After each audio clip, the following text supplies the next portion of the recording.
Hey folks, I'm Scott of Scotty's Gunworks, and what I thought I'd do today is make another video. This video here is going to consist of block sanding, where I'm using sandpaper to achieve a high polish on a gun that I'm getting ready to blue. I'm going to kind of go through the steps. I'm going to be repeating myself a lot in this video because I want everybody to kind of get the picture of what I'm trying to do. Trying to get the information out there to you, but going to be doing a lot of block sanding. Going to be using different grades of sandpaper to achieve the finish we want. Going to be doing some high polishes with sandpaper. Going to be doing some standard finishes with sandpaper. Going to be using the wheels a little bit, the 555 wheel, high polish wheel. Going to kind of go over all those steps. Try to do them in detail. Try not to bore you, with a lot of this as I'm doing it, but at the same time I want to show you some hands-on experience as I'm doing this. If you're like I am, you'd rather be shown what to do instead of told. Seems to me like I learn better that way, so I'm going to try to incorporate a lot of that into this video. It's going to be kind of a long video, but I hope it's going to have a lot of information out there that's going to help you. So anyway, without further ado, we'll go ahead and get started.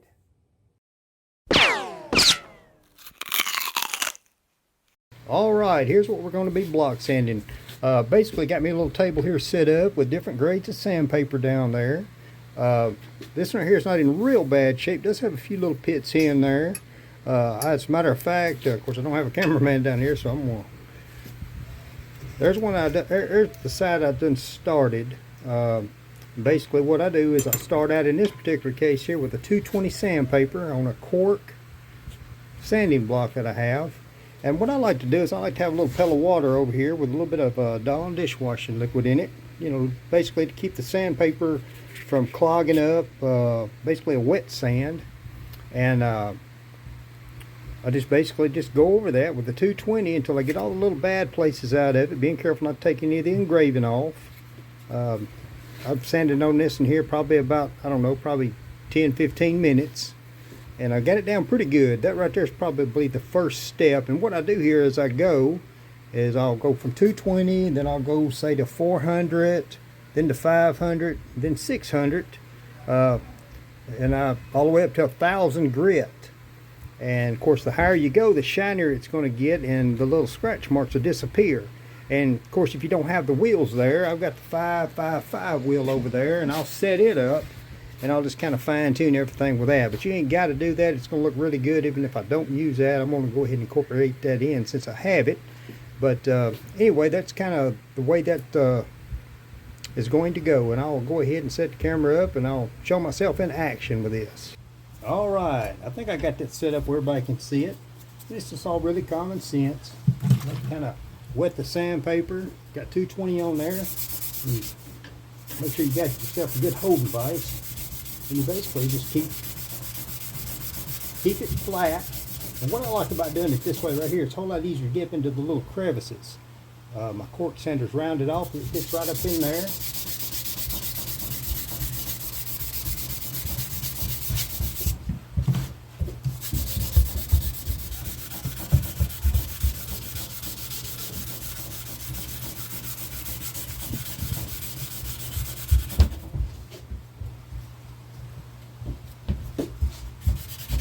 It's all common sense. Just basically look at it and see a pit there. You just kind of focus in that one area until the pit disappears. Kind of the same technique of using the wheel.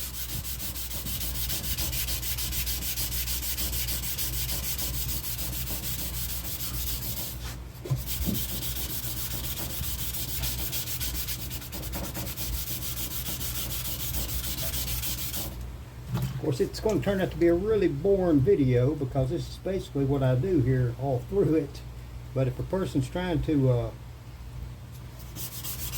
blue guns or blue their own gun or whatever, and they ain't got a lot of money to buy all those wheels, you can get away really good with just using a block sander.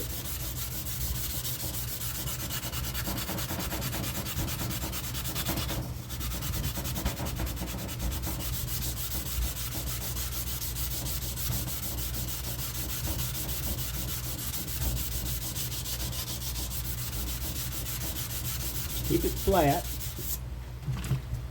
keep the sandpaper, and what I like to do is just keep the sandpaper saturated in that soapy water. It acts as a lubricant, keeps the sandpaper from getting foliage all up in there. And of course, you know, if you don't keep that cleaned out, it's going to cause deep gouges in your metal. So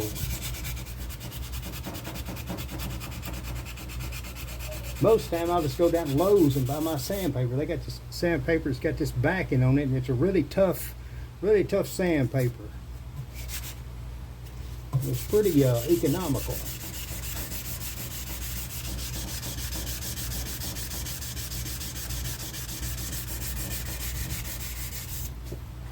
Keep me some paper towels nearby, and I'll kind of wipe it, and I'll kind of look at it real good, you know, making sure that I ain't getting in too deep. Just kind of looking for pits. There's pits right in this area right here, and what I'll do is I'll look at it in the light, kind of focus in that one area, keeping it flat as I go because we don't want to dip it out.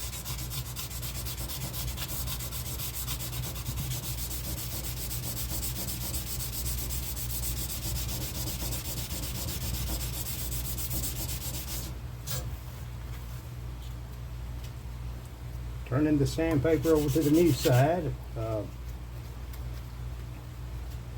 repositioning it on my block sander.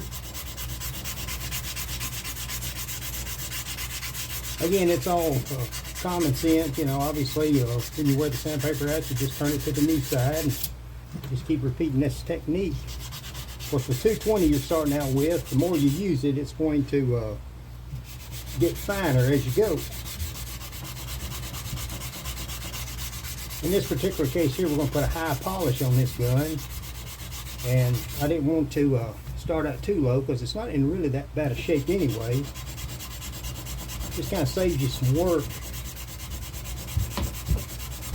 sanding all those deeper sanding marks out as you go.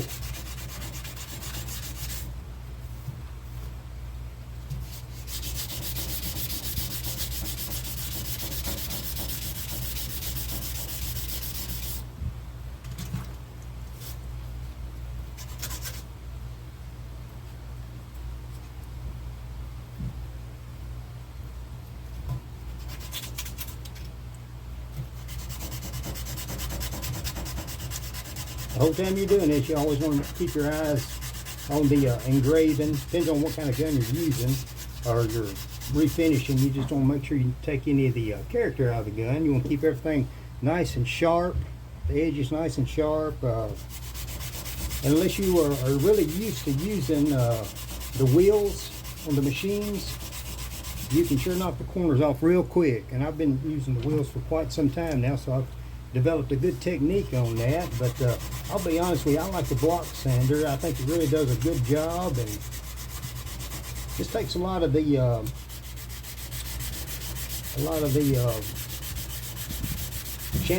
chances of knocking the corners off when you're using a block sander. But I do use the wheels quite a bit. But for somebody just starting out, block sander does a wonderful job. Takes a little more time, but man, it does a real good job. And you can see the pits just disappearing. Kind of focus in them areas where the pits are. What I do here is I kind of put a little more pressure. There's a little pit right in there. You can't really see it, but I can in the light. So I'll just kind of focus, kind of keep a little pressure in that one little area there, going over everything. And that's what I like about the cork sander, because it kind of mashes and you got more pressure where you want it. If that makes any sense.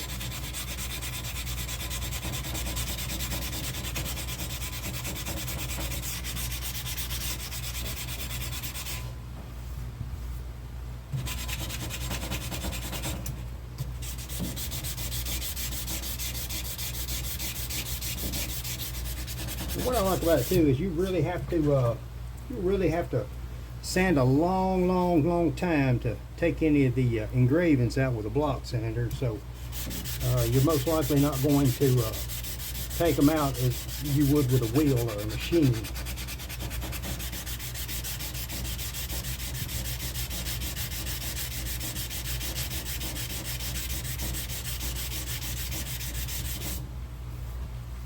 yeah. And on these rounded areas right here, kind of the same technique.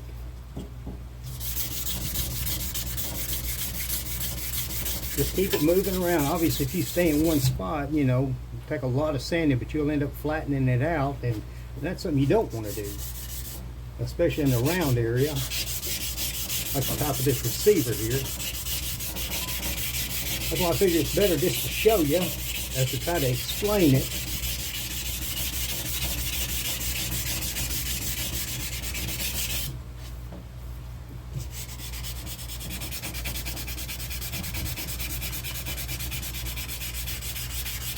And what I have got for barrels and for rounded receivers at the top, I've got me a special one here cut out. It's got a cutout in it. I hope y'all can see that. I don't have a cameraman here, so I'm kind of guessing where that's showing. I'm thinking y'all can see that, but if you can't, I apologize. Just take that round area there and just kind of let it saddle over the round part of the receiver or barrel, whatever you might be doing, and that helps you out a lot as well. Covers a lot of territory instead of just that one, you know, moving around all this way right here. You got that round part there and just saddle over it. And the main thing is making sure you got a good vise that's going to hold your work. This right here is a really good one. Be careful not to crush the mag tube. You got to use common sense and all this stuff. I just thought this would probably be a good gun to make a video on.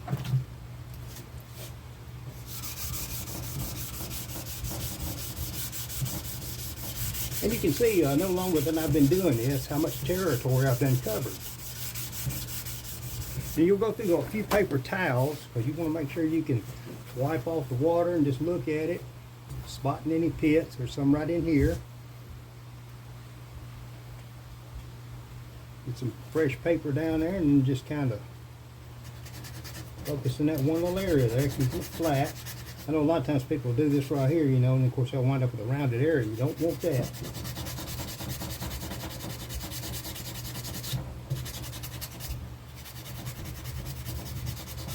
Again, that's what's so good about these quartz sanders, because they're kind of spongy, but they're firm enough to where you can control where you want the pressure at.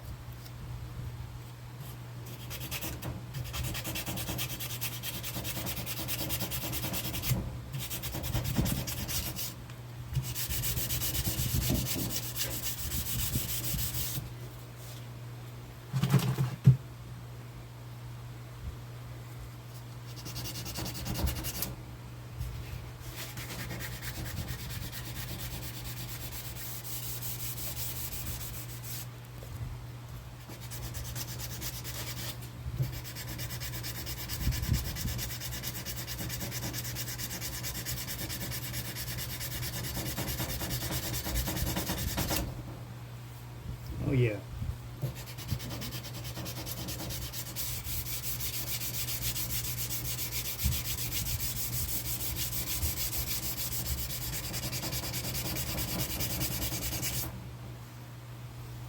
It's really smoothing up nice. Again, it wasn't in that real bad a shape. Did have some pits in it. They're coming out nicely.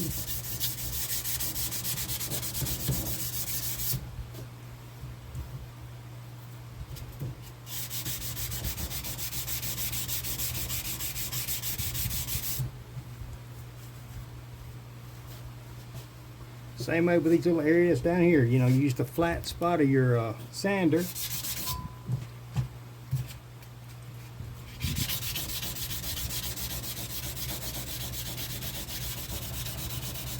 Again, just being careful not to get on those corners.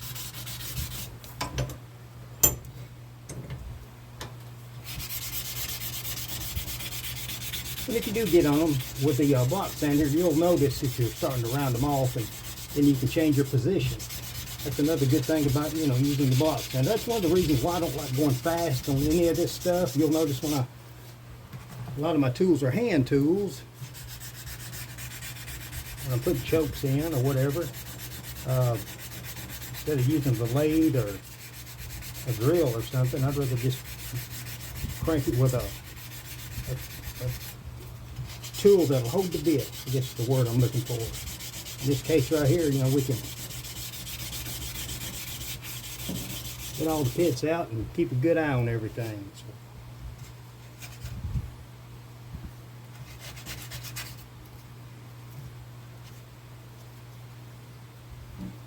I'll get that positioned in where I get a new piece of sandpaper on that. There we go.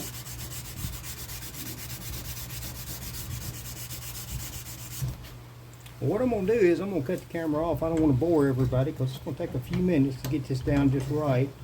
I think everybody kind of sees the technique with this. I'll just go ahead and sand all this with the 220, get it all uniformed, and then I'll go up to probably 320 or 400, and we'll just kind of keep doing this until we turn it into a mirror. And I'll just kind of keep showing you my techniques as I go, and we'll just keep playing it all by ear.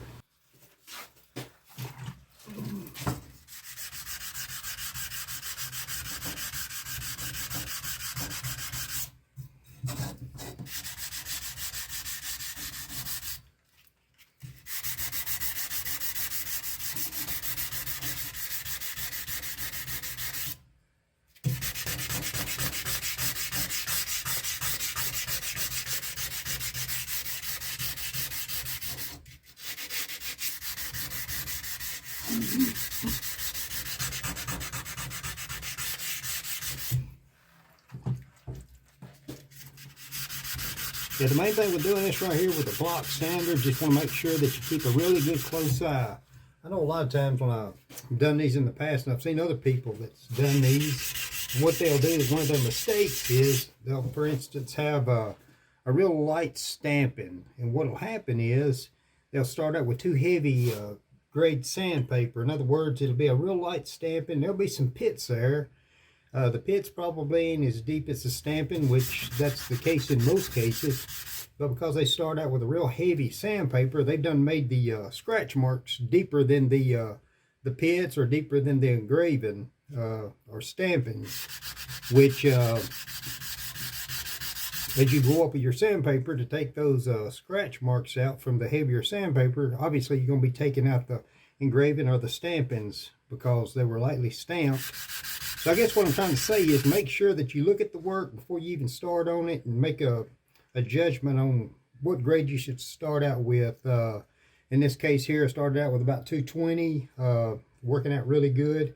Now had I started out with say a 60 or 80, probably would have been too deep. Probably would have went in too deep. Of course, you got to go up to get the previous scratch marks out from the sandpaper that you used before it. It's kind of how that works. So you just want to make sure that you don't start out too deep. You just want to make sure that you, it's better to take a little bit longer sanding with a lighter grade sandpaper than to just totally wipe out the stampings and stuff like that just right off the bat.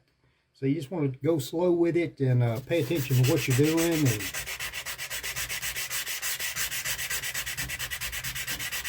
And when you attack these little pits, kind of stay in that one spot there, but you want to kind of feather it. Same principle as if you're using the wheel over here. You just want to kind of feather that out. Like I said, I'm kind of sticking with 220 on this. Then I'm going to go up to either 320 or 400. Of course, the higher up you go with the sandpaper, the smoother and the shinier it's going to get.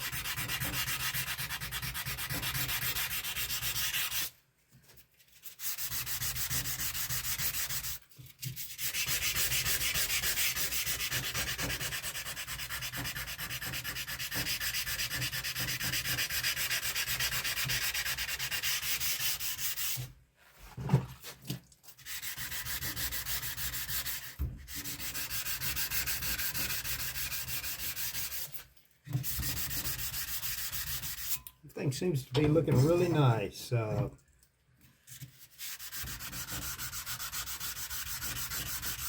I'll give you another quick tip too while it's fresh on my mind. Let's say you don't get it all done that day, and just basically you just want to wipe it down real good because the metal's in the white. It'll start probably forming a rust, but just wipe it down real good. If you got an air compressor, just blow it out real good, get all that water off of it. and then just spray it down with some WD-40, and that'll hold it there for you until you get back. Just a little tip I throw in there, and that way if you don't get it all done the same day, you can come back tomorrow and start fresh without having to worry about sanding off any surface rust that might have formed that night.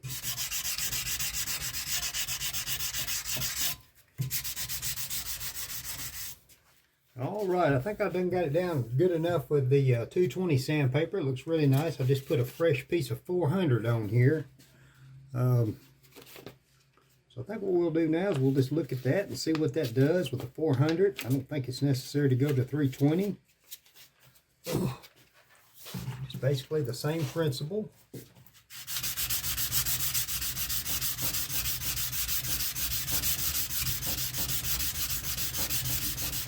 Of course, the shinier it gets, you'll be able to spot any pits that you may have left behind. And of course, what you do with that is you either just continue to work the pits out with the 400 grit, or you can go back down to the 250. But I think in this case here, we pretty much got them all out. So basically, all we're doing now is we're just removing the previous sanding marks.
Same principle, just make sure you don't, knock the corners off or round them off. Try to keep everything as sharp as you can, and keeping a good eye on the engraving, stampings, and all that the whole time you're doing this.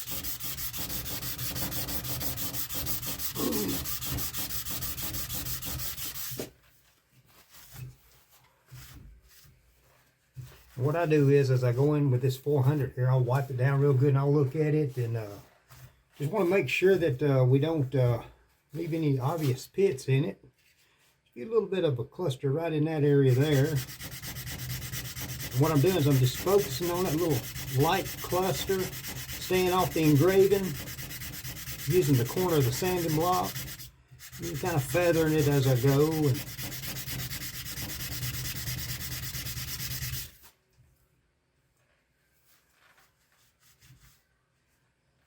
yeah, that pretty much made them disappear.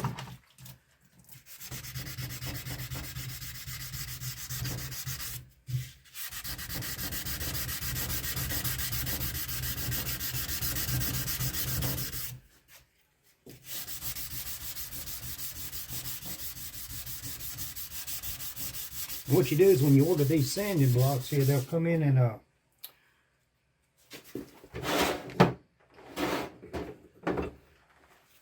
here we go.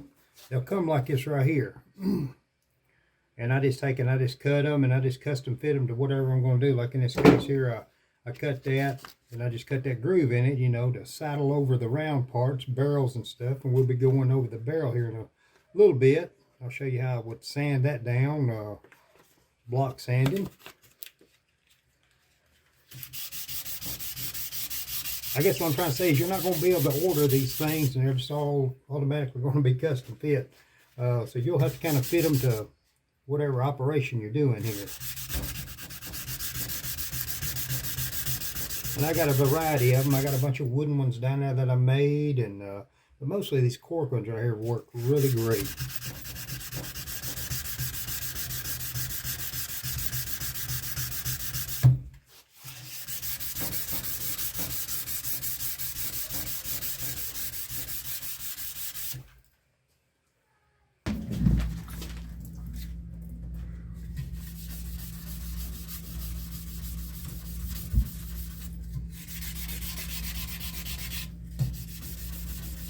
Basically, just keep working the 400 in until it finally just gets really smooth. I can still see some scratch marks.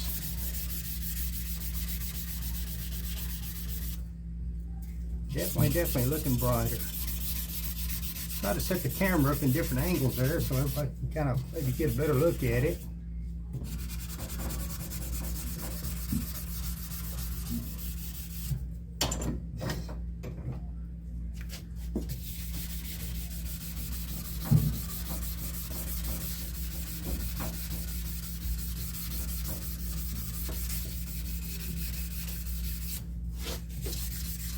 Really looking shiny and smooth.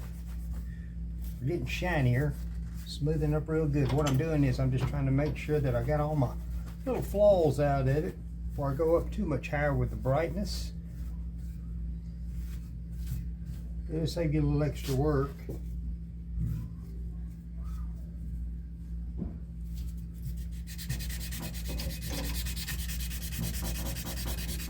Just spot right in that area. Pretty much gone. I'll make sure that it don't come back through when we get real shiny.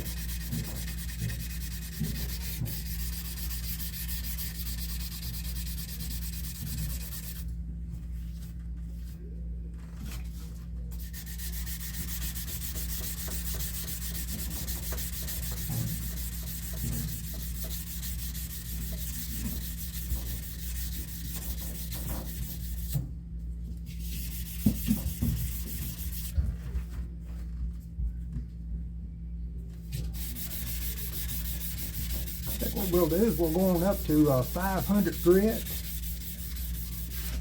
And we may have to reduce it back down to 400, but I think we're good to go with the 500 at this point.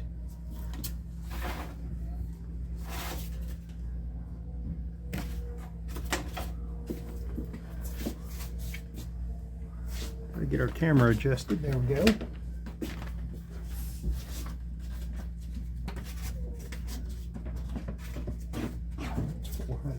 The wrong one.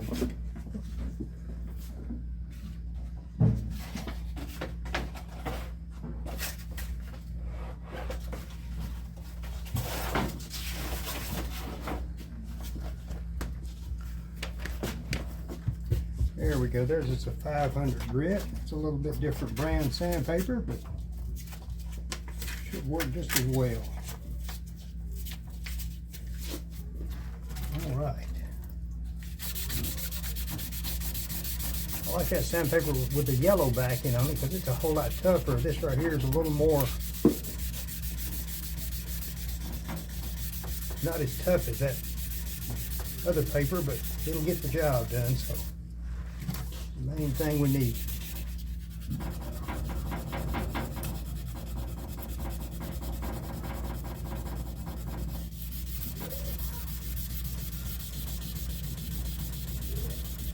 Bright Nails also sells some really good sandpaper.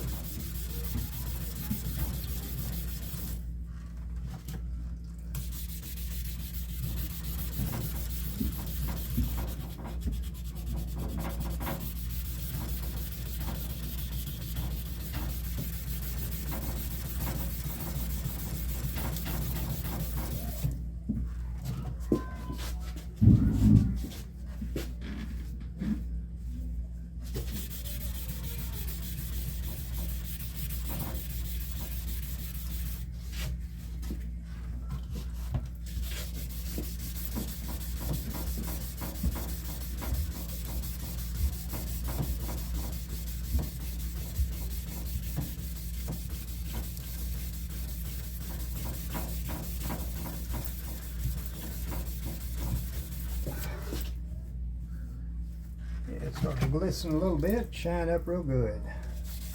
Don't see any left behind pits or anything, so that's a good sign. And if we do, no big deal. We'll just reduce it back down to 400 or maybe we can go down to 220. Focus and feather, and then just start going back up in that area with the sandpaper grit.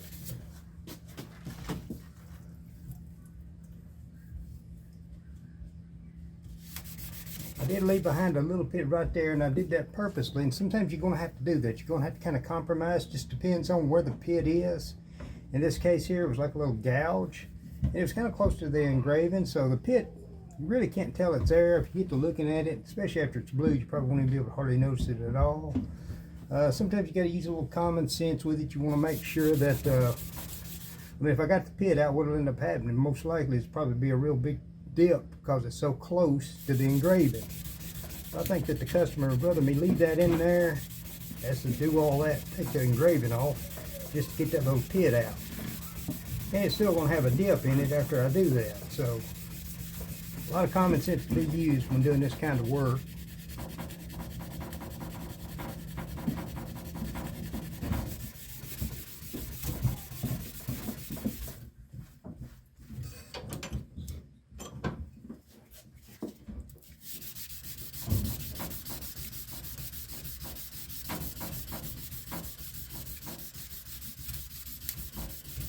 You'll have probably anywhere from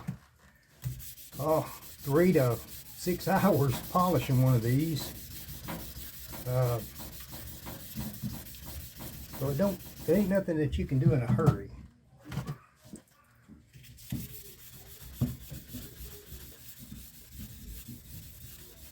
Even with the polishing wheels, it takes a little bit of time to do them within wheels as well.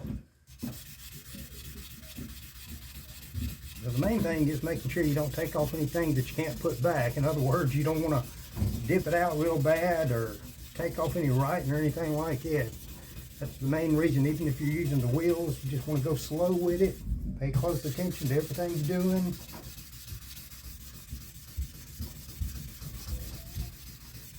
Focus on the quality and you'll be all right.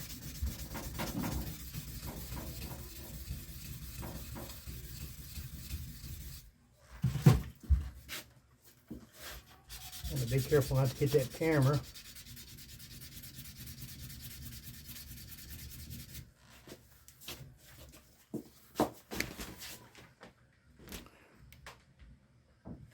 I'll pull that up where everybody can kind of see what that's looking like.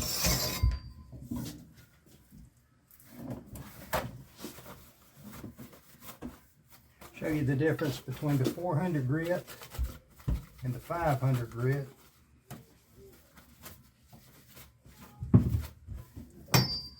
See, there's our 400 grit, which it's coming through, and there's our 500 grit. You can see the more sanding I do on this, the shinier that gets. And the main thing we want to do is we want to make sure we don't leave any flaws in it, you know, anything within reason, I guess is the word I'm looking for. Like right up in here, that little pit I was telling you about. You can see there, and I can't really hard to tell it's even there, but you know, you'll leave a few little things in there, but just want to use good common sense. But there we are with the 500 sandpaper, and it'll just brighten on up the more polishing I do on it. There's our 400. It's got a little bit of a sheen to the 400. Let's see. Both of them are pretty shiny. But I hope y'all can see the difference. That's our 500 side. There you are, shine it. Put my hand up there, you can see it's like a mirror. Here's our 400. It too's like a mirror, but it didn't really have that shine like the 500's got. And it's going to just get shinier as we go. So.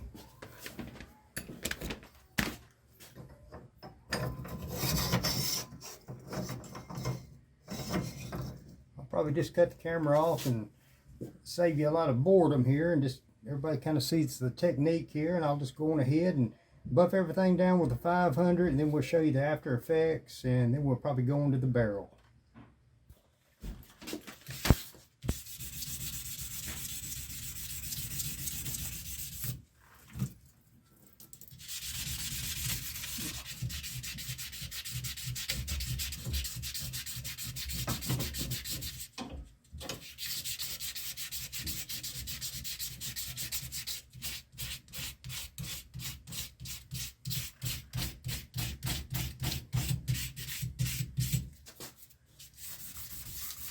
Alright, I think that's pretty much it for our 500.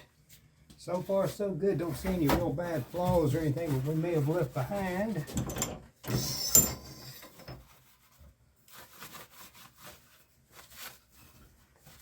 Always want to check over it real good before you go into the next grit of sandpaper. I think what we're going to do is 500 looks great. I think I'm going to go up to 600. Then I'm going to go up to 1,000. At this point, I could probably jump on up to 1,000, but I'm going to go ahead and go 600. Let's go over and get a piece of that.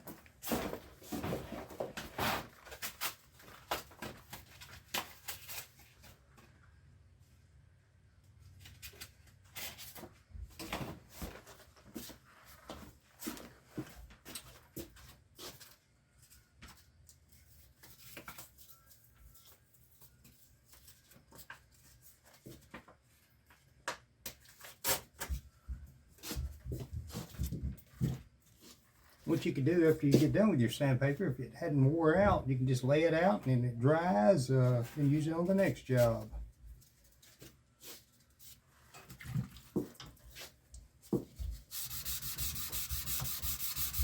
Basically the same principle over and over again. Always keep an eye on those engravings and stampings. Just want to make sure you don't take them out because you are still removing metal. Not near as much as you was removing with the heavier grits, but you still don't want to take it for granted that you're not going to knock off corners or anything. You still want to always stay on guard about that.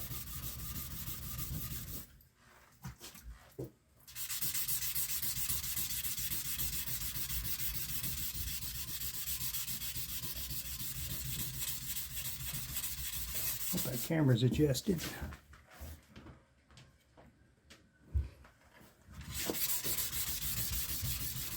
One of the bad things about not having a cameraman down here, you kind of plan everything by ear.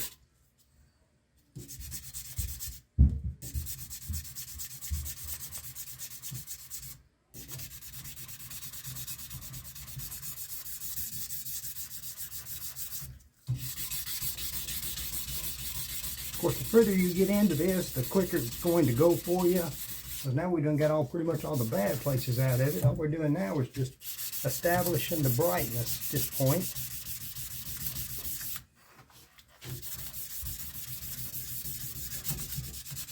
Be careful not to tear your paper up. And watch these little edges and stuff.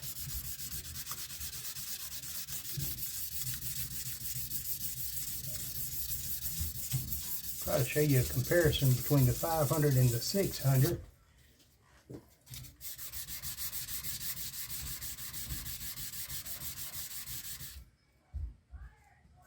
All right, let's see. There we go.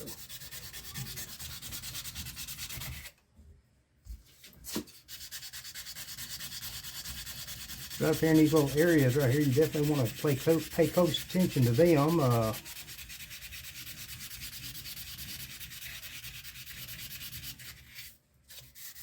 got the luxury of a Dremel tool. I can kind of go back over some of this stuff, but if you're just using the old sanding block, just definitely want to make sure that you pay really close attention to them, because that's what you're going to have to achieve the finish you want as far as the brightness.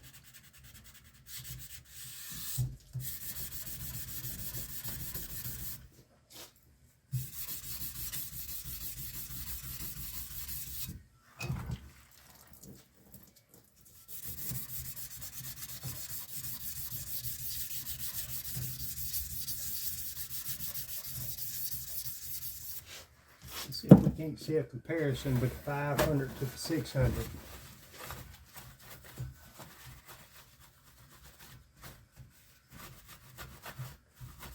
But the more you sand over this with that sandpaper, the brighter it's going to get.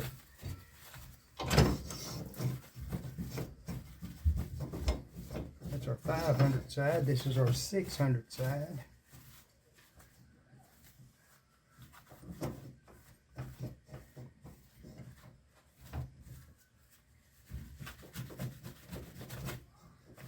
Dry it off real good where I can really see the difference. And a whole lot of difference. That'd be our 500 side. That'd be our 600 side. pretty shiny, pretty much the same shininess as far as the shiny is concerned, but just less scratch marks in it. Of course, the higher you go up with your sandpaper, it's going to get so shiny, but then you're not going to have the little scratch marks that you would have with the lower grade sandpaper, like the, you know, the 220 up to 320, 400 range. So right now we're just working on getting it really shiny. So there we are so far. There's our 600. There's our 500. Both still pretty shiny. 600's a little bit more shiny, that's to be expected. I'll just go ahead and polish on ahead with the 600 and show you the end result, and then we'll probably go up to 1,000 grit after that. All right, I think that's pretty much it for our 600. You know, basically when you're first starting out, you know, you got pits in it, we'll say. You get your 220, it's okay to, you know, kind of sand in opposite directions, all different directions. It's whatever it takes, you know, to get the pit out without taking the engraving off.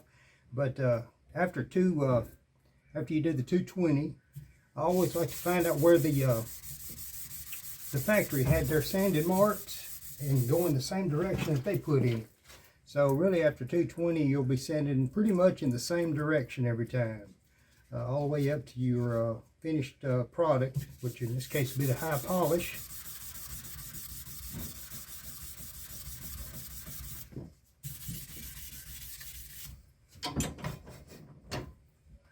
Check everything out real quick before I go back on up to the next grit, which is going to be the 1,000 grit.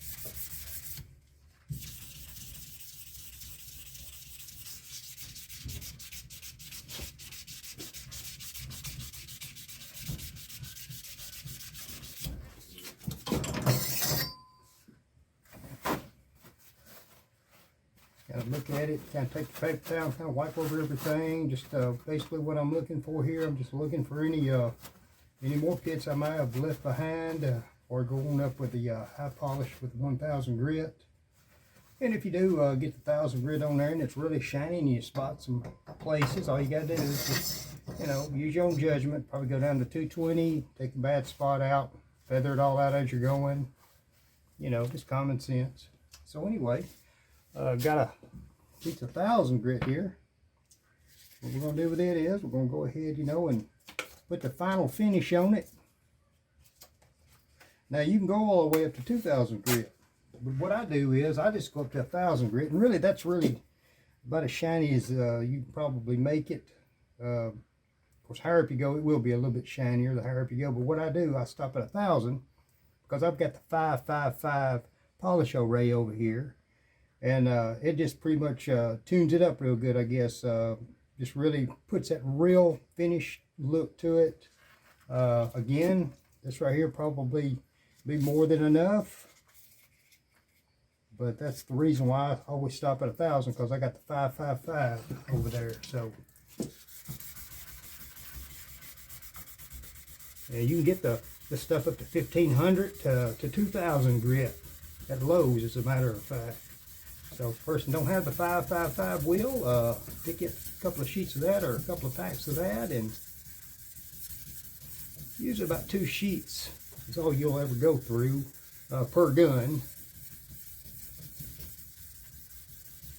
Maybe 3, it just depends on the situation. I'll just say it that way, because every gun's going to be unique and just depends on what kind of shape they're in when you start out.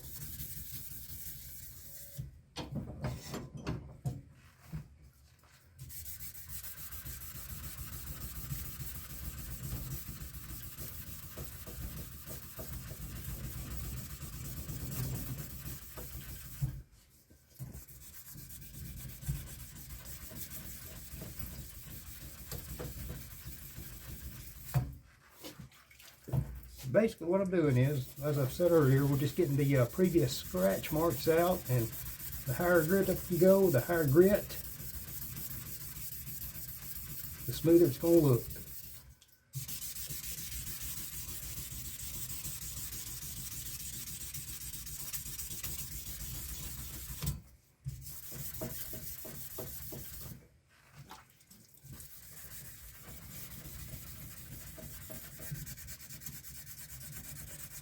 Again, I apologize for this video. None of them rehearsed, like I've said in the past, and they're spur of the moment videos. And I done polished a few guns down, and I thought, you know what, I think on this next one here, we'll make a video on it, show them how I do the block sanding.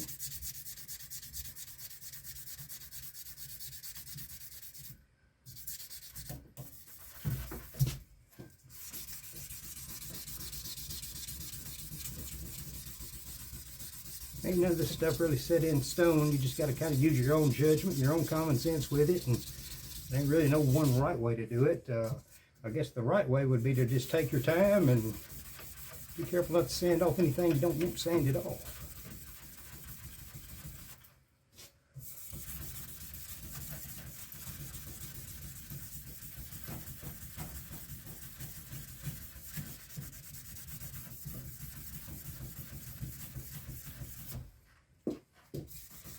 You can really tell a difference in that.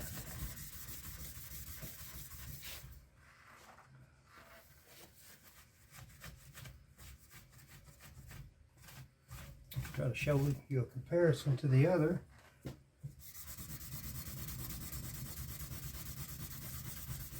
A comparison to the other side there. The other side, you know, we stopped off at 600 grit.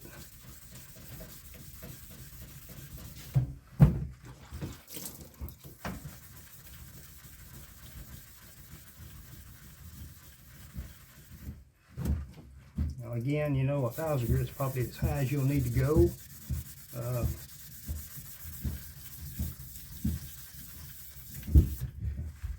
If I didn't have the 555 wheel over there, this is probably where I would stop at.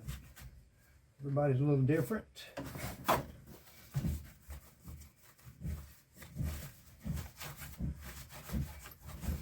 Still got some fine tuning yet to do on this side right here, but at least we're at the point now where I can kind of show you the difference in the two. Some of this water and suds off of it. Up there where I can see. Hopefully you'll be able to tell a lot more different. Let me get that light out of the way. All right, there's our 1,000 grit right there. See the difference in the, of course, there's our 600. Now, I did the top of that with the 1,000 grit, but that's still the 600. You can still see that it's a little hazier compared to this side right here. Again, I'm going to have to kind of go over it. I ain't done yet. I just kind of wanted to stop and show you the results of that. And what I'll do is I'll go on ahead and polish the whole thing out with 1,000 grit. And I'll show you the end result in this. Then we'll probably start on the barrel. All right, folks. There's the end result that I put the high polish on using the 1,000 grit sandpaper. Turned out real nice. I just wanted to point some things out. When using the cork sanding blocks, they'll get kind of soft after a while. So the only thing I wanted to make sure everybody understood is when you're sanding over holes and things like that, now they will kind of sink into the holes a little bit, if that makes any sense. And if you keep doing that, you'll dish them out if you do that a lot. It'll take a whole lot, believe me. But there is a potential of dishing them holes out and things like that. So anytime you do any kind of sanding or polishing, you just want to make sure you use a lot of caution and just keep an eye on what you're doing.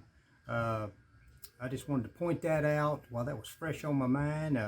I did go over there and I hit it with the 555 polishing wheel, and I don't know if you can tell or not, but it's a whole lot, probably not too much brighter than it was with 1,000 grit, but it's a little brighter. I just kind of did that to fine tune it. If you use the 1,500 grit sandpaper and the 2,000 grit sandpaper, you're probably going to get about the same result. Is that right there? I don't have any of the 1,500 or 2,000 grit here.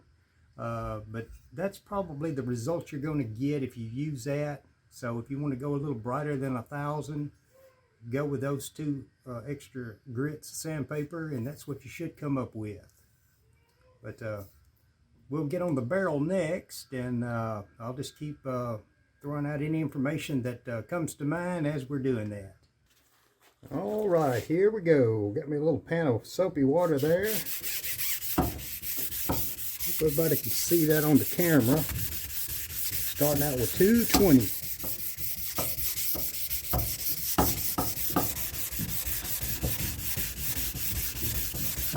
got me a towel under here because I'm not holding it over the sink. Kind of minimizes the mess.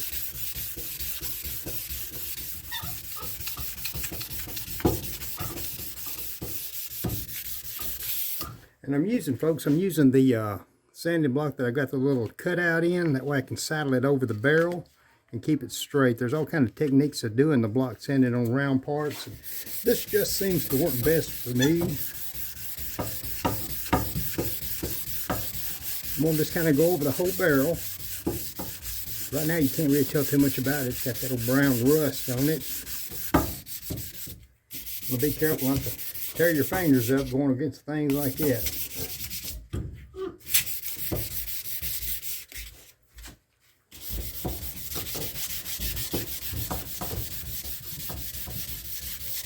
And the little ridge on the top there seems to be in really good shape, so I'm going to kind of minimize sanding over that part. The very top where the sight is kind of knocks the glare off.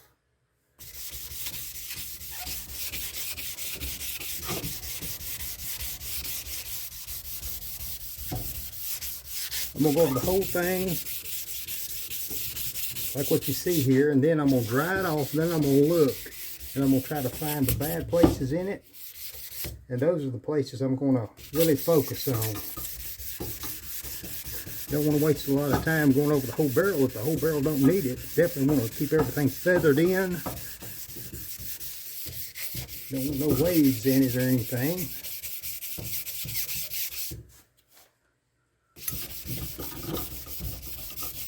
That's one of the good things about block sanding, especially if you're just a beginner. There's really hardly no way you can ripple it or anything like that because you're going in the same direction and you're taking everything down evenly.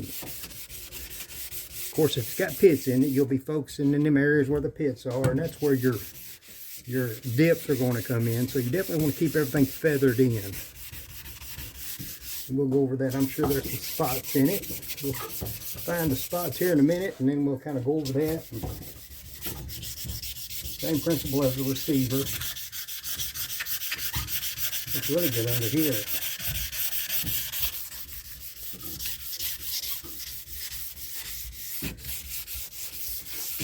Let's see what it looks like.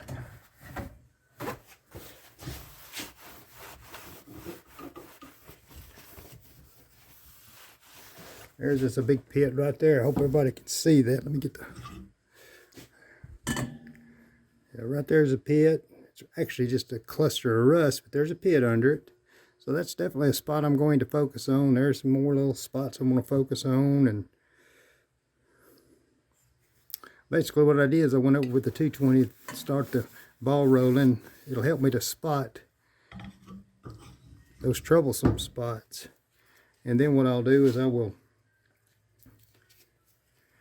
just take and like a cluster of pits right there. I'll just focus on them. I know it's going to be kind of hard to see, but there they are. I'll just take and just kind of just sand that area there, just keeping everything feathered out as I go.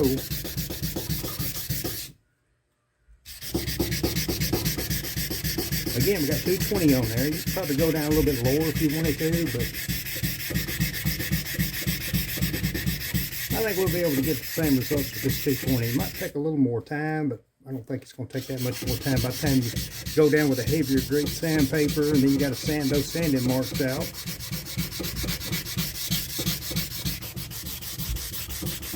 And it's already lightening it up pretty good.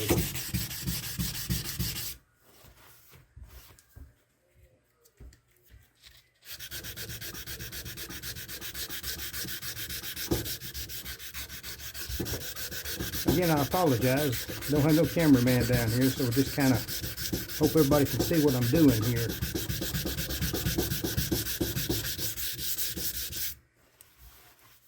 If you do use a flat spot on your sander, just keep it moving, you know, just kind of like roll it off or just kind of keep it moving, you know, like that right there you're sanding.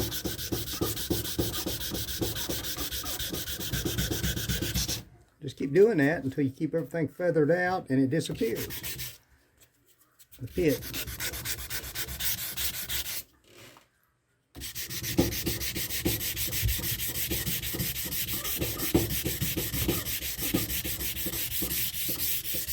Although I don't need to sand it real big, what I'm doing is when I'm going way past the pit, as I've explained before, I'm feathering it out. I don't want to stay focused in that one little spot. The pit's going to go away, but then you'll have kind of a little dip there, and it'll really be noticeable. But if you'll feather that out, can't say it enough, you'll get the pit out, and most likely you won't even notice it was ever there.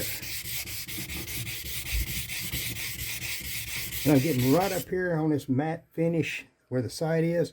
I'm going right up to the border of that, so the pit kind of goes into that a little bit. Being careful not to take the matte finish off. In this little bit of time that I've done this, you can actually see the pit disappearing. It's right there is where it is, and of course you can see there's a little bit of it right there where it kind of goes into the matte finish, the scroll work on top of the barrel. So I'll just keep working that until it totally disappears. And there's a couple other little spots here, and we'll look at it, and then we'll kind of go up with our sandpaper until we get that mirror shine we're looking for. Oh yeah, looking pretty smooth. You know, basically what you got to do is just keep doing like what I say, just keep it dried off. Then you want to kind of look down the barrel.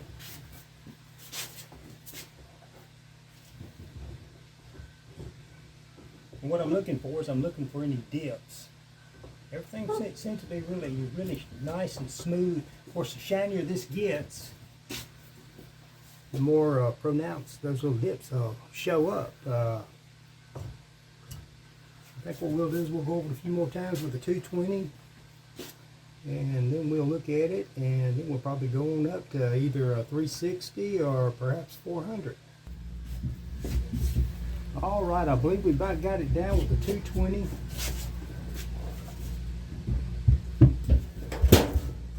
It's really good. I think now we'll go ahead and start up with we're going to jump from 220 to 400. I've already got me a piece laid out here, and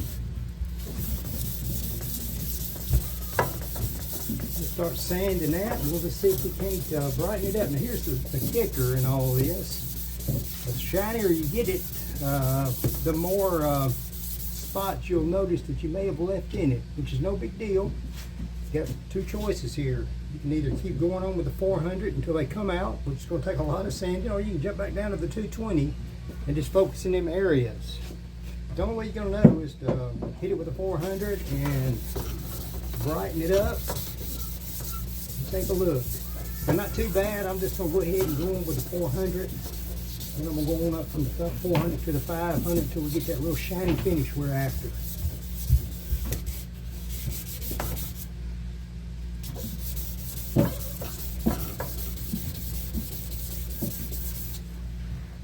It's really looking nice. I don't see any blemishes. I'll just keep doing that, and then we'll just keep playing it all by ear. All right, I'm probably about an hour into it with the 400 grit. Maybe not that much, but close to it, I would think. And it's definitely looking really nice.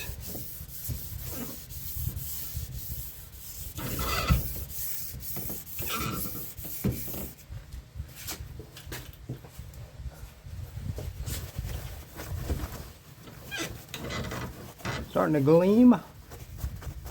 What I think I'm going to do is I think I'm going to go ahead and go from the 400 to the 500. I'm not looking for any bad places in it. I don't see any. There's a few little spots I purposely left in it, like right in there. Because if I took that completely out, I'm definitely going to take that scroll work off. So, you know what? Once that's blued, unless you're just really looking for that, probably won't never even really notice it, especially if I mat the top up there with the sand blaster. It's definitely shining up. Let's see. And that is our 400. So I'm gonna go up to the 500, and if I, of course, the shinier it gets, the more you'll be able to see any blemishes.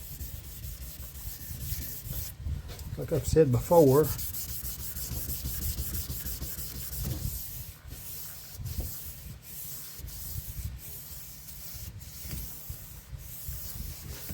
and in this area right here, let's see, what I will do is I'll put some tape on it. After I get it all polished down, I'll put some tape on it right here.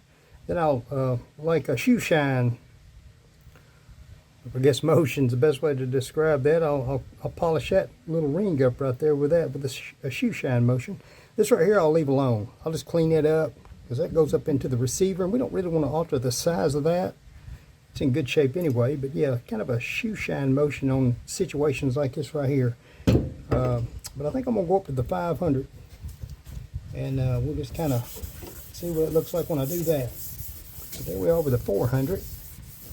Definitely looking good.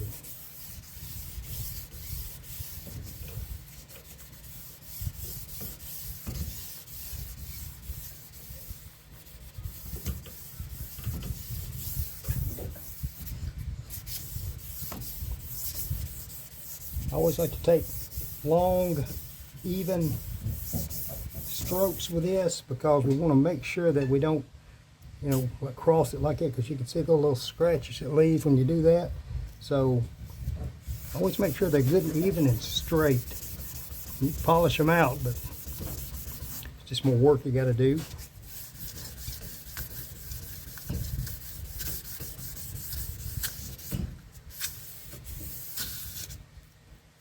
Got to keep the old sandpaper straight.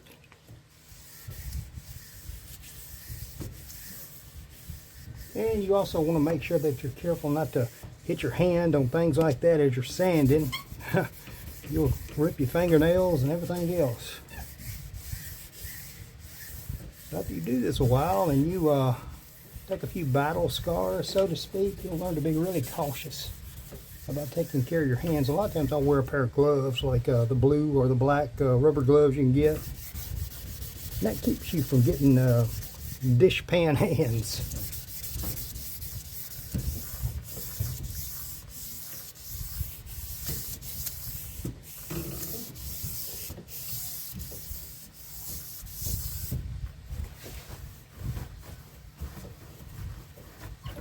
Anyway, I believe everybody gets the picture with this. I'll set up with some 500, and we'll hit that a few times, and we'll just watch it get shinier and shinier right before our eyes.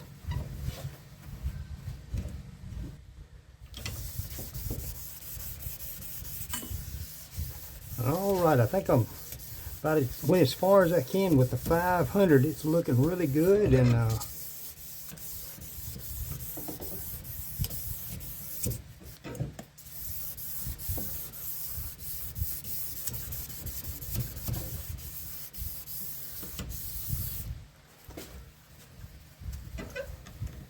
looks like it's brightening on up.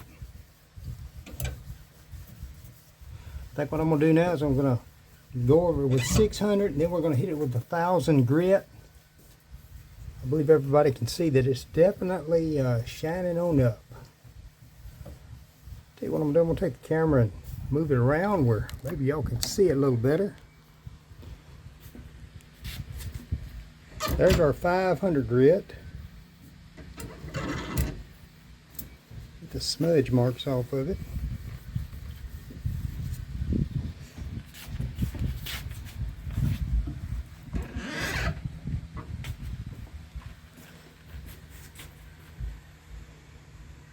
Definitely looking a whole lot better. Well, what I'll do now is I'll just set up with the 600 grit, then we'll go over that, and then I'll show you the result on that, basically like the receiver. And then we'll hit it with 1,000 grit. And what I'll do is after I hit it with 1,000 grit, and I fix this right here, with a shoe shine motion, after I put some tape on this right here, I'll probably show myself going over it with a 5.55. So that's a good step. I mean, it's not a real expensive step to get up. Basically what you need is just a little motor, order them muslin wheels and stitched muslin wheels from Brunel's, and a stick of that 5.55 to touch it up, And I'll go over all that with you here in a few minutes, but you ain't definitely got to do that. You know, the 1000 grit probably more than enough, but if you want to fine tune it, that's a good option. All right, I think it's been about 15-20 minutes since I've started with the 600 grit sandpaper and brighten it on up. It's looking really nice. What I like to do is I just like to cut me a piece of that sandpaper and just focus on one side of it.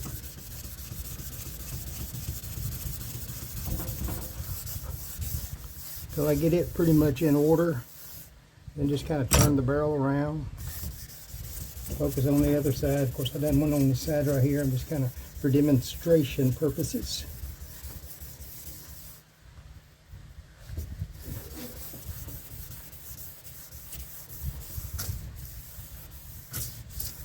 Just keeping at him. Long, even strokes here.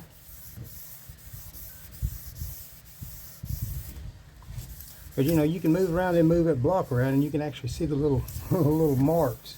So you want to make sure that you keep it all straight.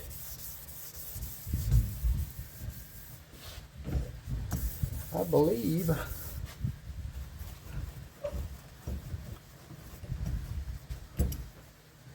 that's looking really nice. Not too much of a difference between, you know, the 500 and the 600, but it's definitely a difference. So what I'm going to do now is I'm going to set up for the 1000 grit, polish over it. And of course, the shinier it gets, the less polishing time you got in it, because you know you done got all the bad places out of it. So basically all you're doing now is just shining it up. And then we'll tape this off on this end right here. And then we'll just put a little tape on it right there, because we don't want to scuff up our finish. And we'll put a little tape on this end right here. We'll just kind of shoe shine it, so to speak, with a little thin piece of sandpaper. Probably just go ahead and start out with 1000 grit, because that right there is in really good shape. Ain't got no spots on it.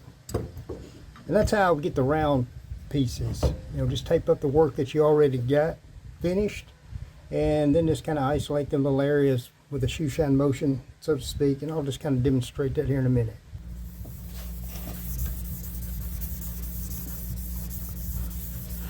All right, there's our 1000 grit. I done wiped it off several times, and I believe it's about as bright as it needs to be.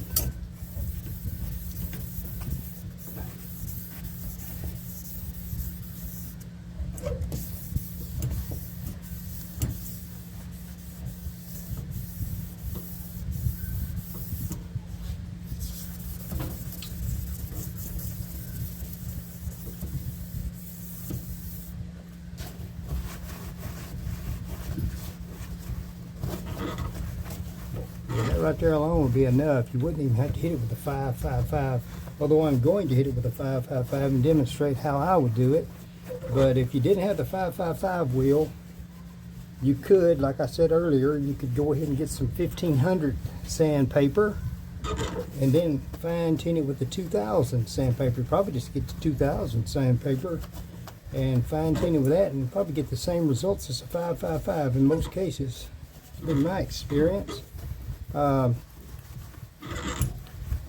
There is the 1000 grit.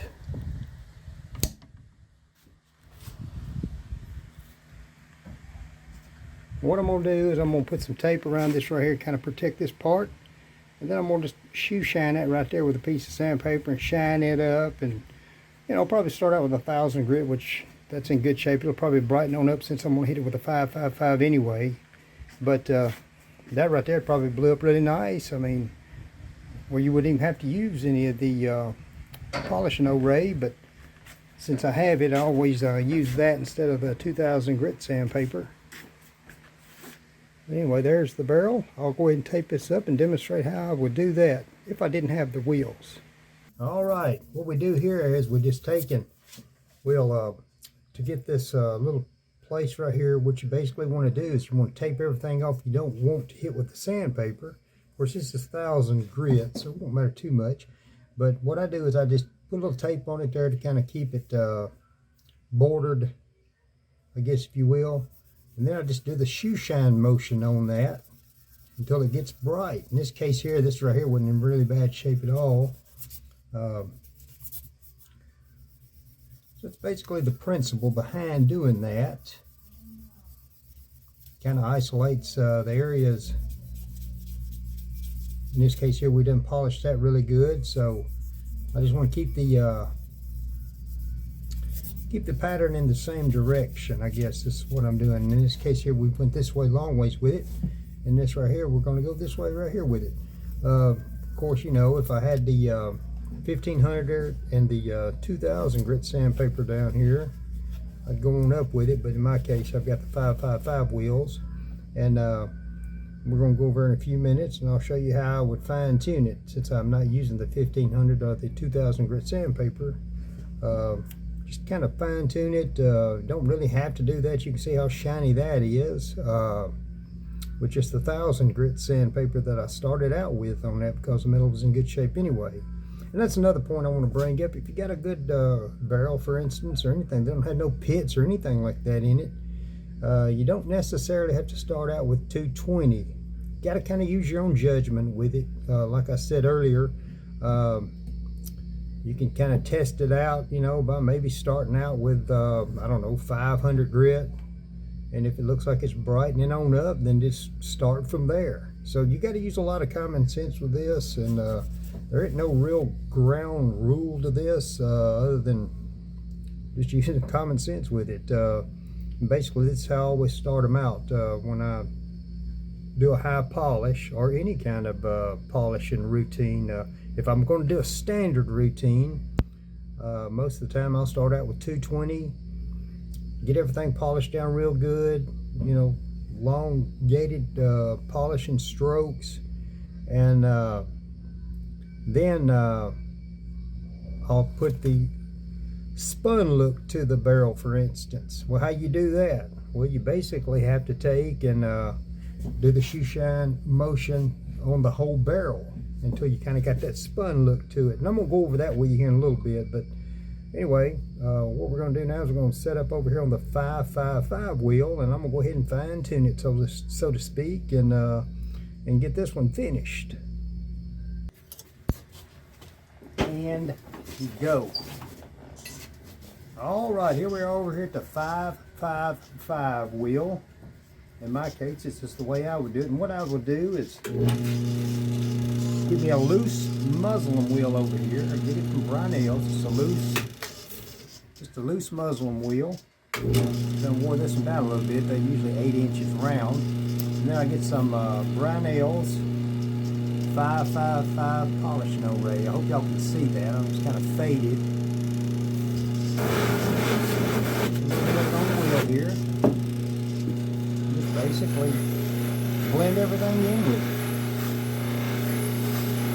If I had the 1500 sandpaper, what I would do is I would continue on sanding with it until I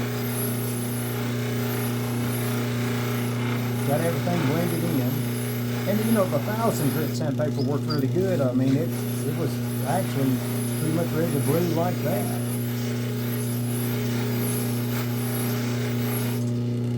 You can see how that's kind of blending everything in. It was pretty much blended in anyway, but it's making it a little brighter. Simply because I think this 555 is about a 2000 grit, maybe even be a little higher than that. And you can get, I think, 3000 grit sandpaper, so I kind of use your own judgment. I don't see no point in going any higher than, you know, 2000. That's my opinion, or this 555. Everybody's going to be a little different, but anyway, what I'd like to do is just kind of fine tune it, I guess.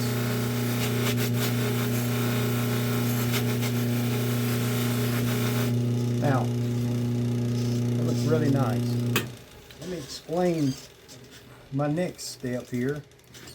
Of course, you ain't got to do that. That right there looks really good. It's nice and shiny, and man, it blew up nice. Looked like a piece of black chrome when you're done with it.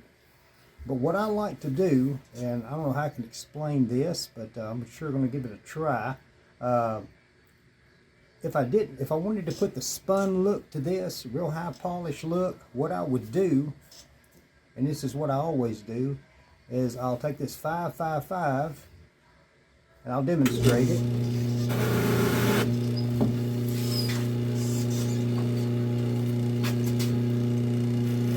And I'll go horizontal with it.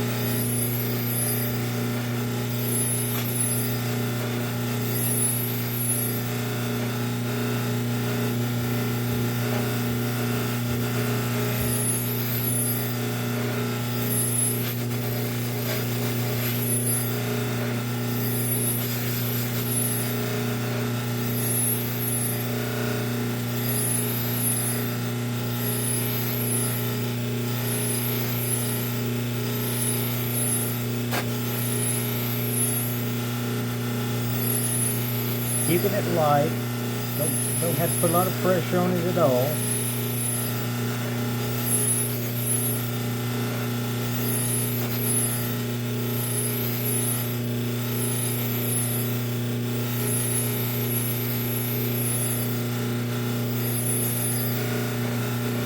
Especially getting it right here on this ring here that we polished down a while ago with the sandpaper.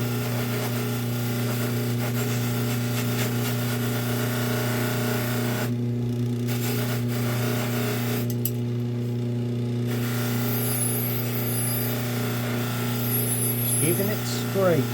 And what this is going to do, it's going to produce a spun look, a real light spun look.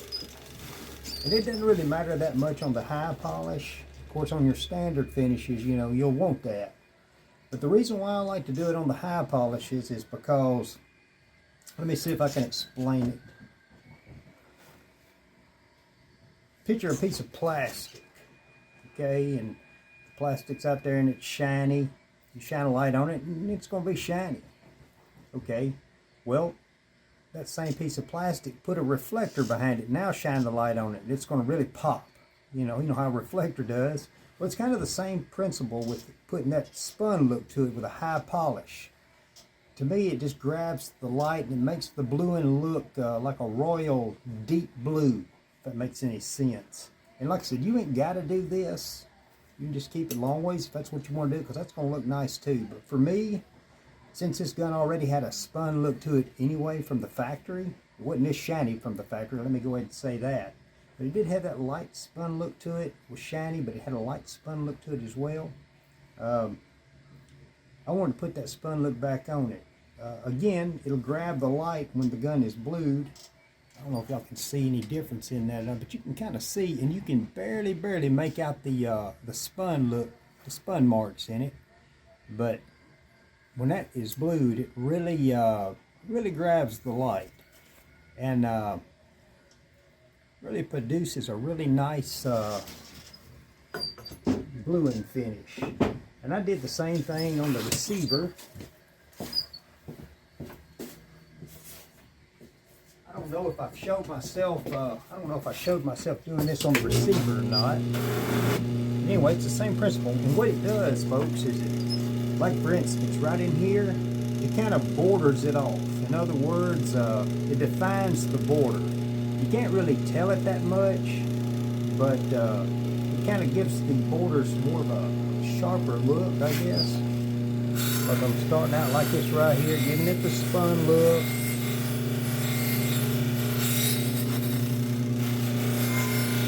On the bottom half right here.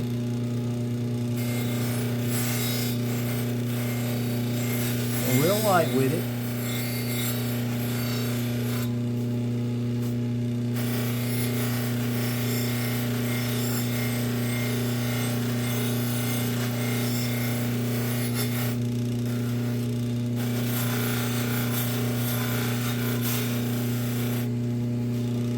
right in this area right here. Make sure you keep that 555 loaded up.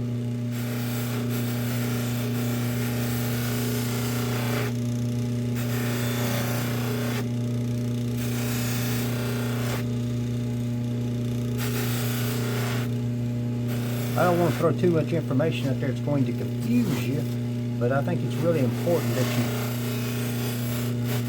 understand this part of it as well. Again, it ain't something you gotta do, it's something that I do, but I believe it matches more the factory look.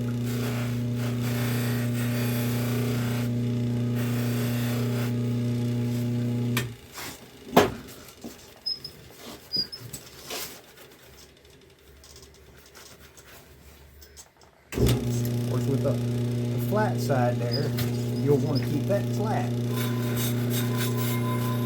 Demonstrate for you.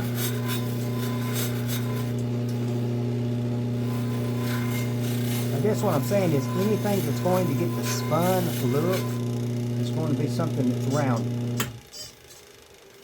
Keep the flats flat, keep the rounded areas the spun look. And again, you ain't got to do this, but I think it just really defines the metal. And it really grabs the light, especially when it's blued. And it really makes the bluing look a lot deeper. It's been my experience. When I blue one, I'll hold it up to the light, and it really does. The way I see it, unless my eyes just ain't right. But it seems like it really does a really good job, gives it that deep look. So I always incorporate that into that. Now, you're thinking, well, heck, I don't have those wheels. How can I do that? Well, what you got to do is you got to take some 2000 grit sandpaper, and you just got to tape off the areas you don't want to get hit with the sandpaper. Like, for instance, I would tape all this side right here off because I don't want no scratches going down on the sides there. You want your scratches to go that way. So I put a little piece of tape on that right there. Yeah, and I just shoe shine the top of that. Shoe shine these right under here. Rip the tape off, you know, and then just pretty much leave that alone because you've already got that polished down, you know. Go ahead and do everything with the 2000 grit, and then you're finished. When you're finished with it, then do that last, you know, the shoe shine look, which is going to give it that spun look. Again, you ain't got to do that. I wanted to throw that out there though, that way you'd have an option. Now, I tell you, if a person is going to do this, you know, I would try to invest a little money in a motor, get you some loose muslin wheels, because it's a whole lot easier giving it the spun look using this wheel right here than just sitting there doing that shoe shine motion with that sandpaper. It's going to turn out real nice, but you're going to have a lot of time in it, is what I'm saying. And you're going to get the same results using this wheel right here with less work. Definitely don't want to cut corners or anything, but in all honesty, you got to work smart, not hard. And so that's the way I do it. A lot of folks, you know, they might not want the spun look, but I always incorporate that in there, and I thought I'd throw that out there and show you how I would do that. You know, if I didn't have the wheel here, I would just use the shoe shine motion. And I'm going to go over that with a standard finish, because you'll want the spun look on the standard finish. And I'll go over that here in a few minutes. But anyway, that is pretty much the finished product. It's ready for bluing, in my opinion. It looks really nice. Everything looks good and deep. Our next step is going to be to do the trigger guard and the screws using the block sander, and we'll go over those steps here in a few minutes. Alright, getting ready to sand on the trigger guard. First thing I like to do is use a fine wire wheel. Just kind of clean off all the dirt and debris that may be accumulated inside there. Take that same wire wheel and kind of clean out the engravings. You know, might be rust up in there. That just kind of cleans everything up really nice. I'm holding the camera with one hand and trying to work with the other, but I think everybody sees what I'm doing here. Gotta be careful, don't let it snatch it out of your hand.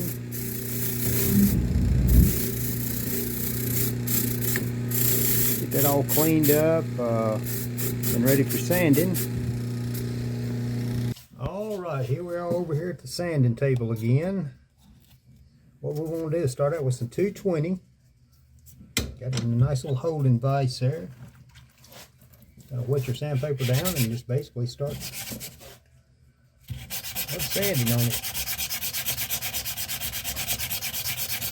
I think I got that camera angled where everybody can kind of sort of see what I'm doing.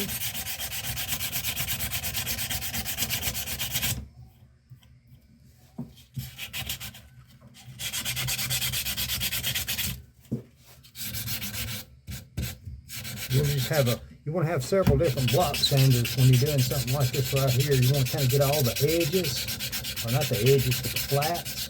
Of course, in this case, it's kind of rounded a little bit. Same way here.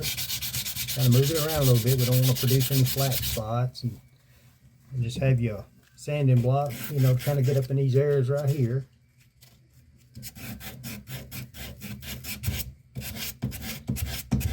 That's what you do when you get into these little areas right here. You'll use something like this right here. Same way with inside the trigger guard. Same way with these areas right here. Kind of going over the principles with you. It's going to take a little while to get this sanded down. So what I'm going to do is kind of go over the principles here with you on a situation like this. And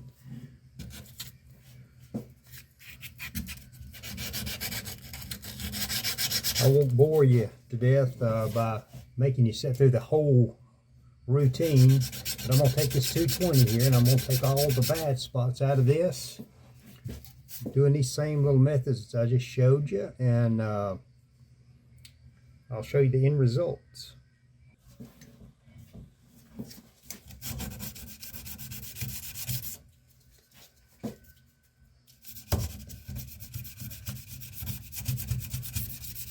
What you want to do here when you're doing any of these sanding jobs like this, you want to make sure you got plenty of different sanding blocks. Like for instance, this one right here, you know, it's this one I made out of pine. I put a split in it to hold the sandpaper. You know, it's just all common sense. You know, you'll have a lot of different little sanding blocks. You get into these little flat areas.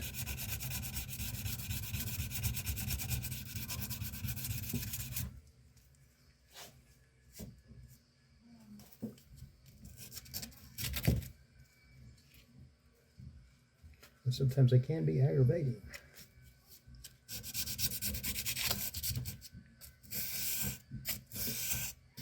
Fortunately, this trigger guard here is not in real bad shape. It's basically what we're doing is we're just knocking the rust off of it, and it's pretty smooth under the bottom of it. You know, and there'll be situations where you won't even use a sanding block, you'll just use your hands.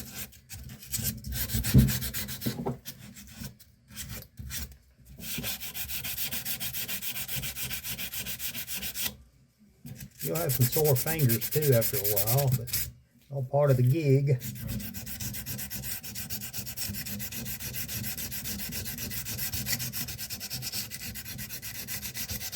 So I say you don't really never know what you're going to need until you really get into it. But you'll always manage to figure it out.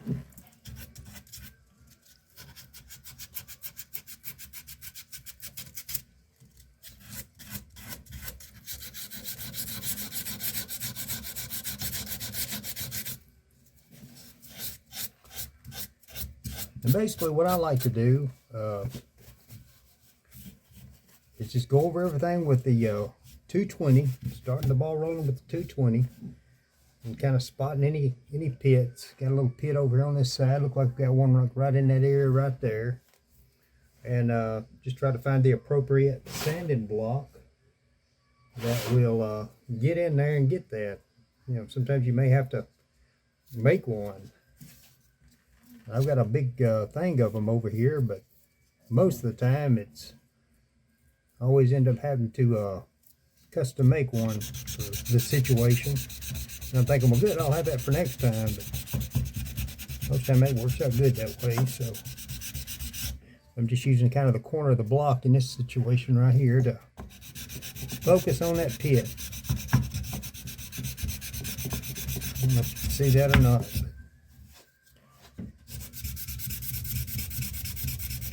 And pine works really good for a sanding block because it's not a real hard wood. It's pretty forgiving when it comes to polishing, but yet you can put a lot of pressure on it and it won't funnel out holes because it's not going to, like the cork will, it's not going to kind of go into them. The spongier the sanding block, the more likely you are going to be to funnel out holes and things like that.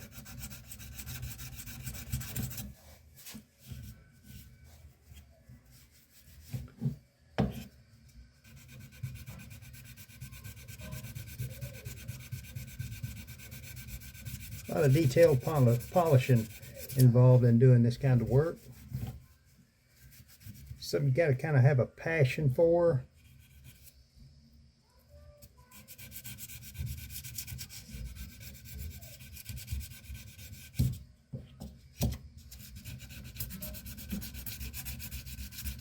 And this trigger guard right here is turning out really nice. It's nice and in good shape up under the bottom of it.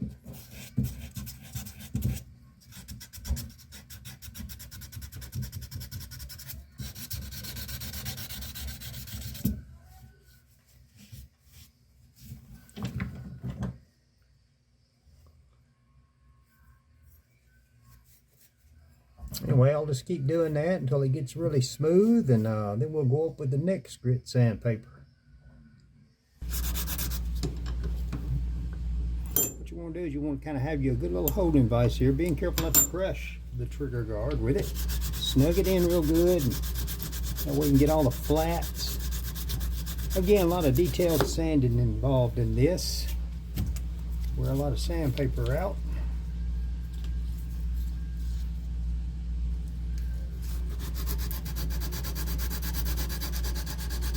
And sometimes you may have to use a file if you got any bad places, you know, where the trigger guard may have hit and, you know, burred it up. It'd be a lot quicker just to use a file. In this case here, we're in pretty good shape, but you know, again, a lot of common sense involved in this.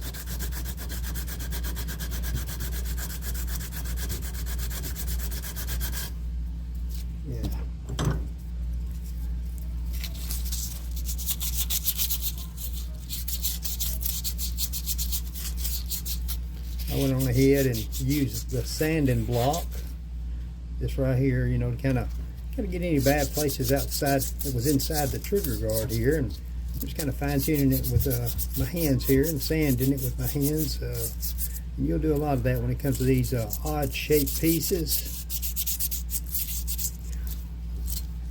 I think everybody kind of gets the idea how that's done. What I'll do is I'll just cut the camera off and I'll go on ahead with it, and that's with our 250. Looks pretty nice. I think I'll start going up now, maybe go up to 400, and we'll start achieving our real high polish.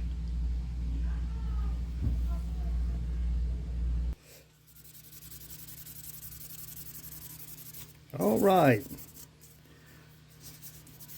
I done worked it up to 600 grit sandpaper just before going to the 1000. You know, basically what you do here, you just kind of use common sense with it all. You know, you'll have a little bit of time in it. Like I say, you just can't get in no hurry, and you can't focus on the clock. You just got to focus on the quality of the work. Sometimes you use your hands, sometimes you use blocks. It just depends on the situation.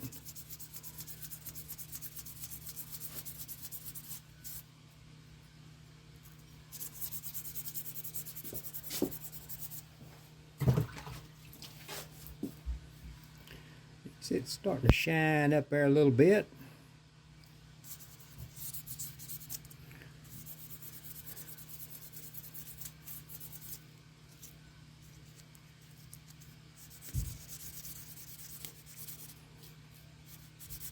Just trying to show everybody at every angle here how to, you know, just basically just, you know, use your common sense with it. There ain't no, I mean, that's all it is. Just sand it.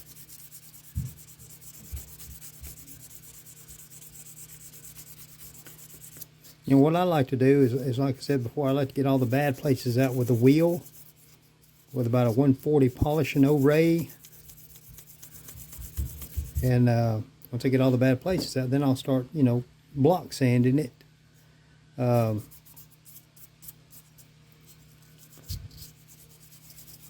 that would be, on something like this right here, I pretty much block sand it all. But yeah, something like a barrel or say a receiver, you know, we start out with the 140 polish O-ray and get all the bad places out of it, and then I will start incorporating the block sanding into it. And then when it's all said and done and I'm finished, I'm ready to put the final finish on it, then that's when I'll go back to the wheels. I'll try to kind of go over that with you here on a standard finish. Everybody pretty much sees the procedure for the high polish. So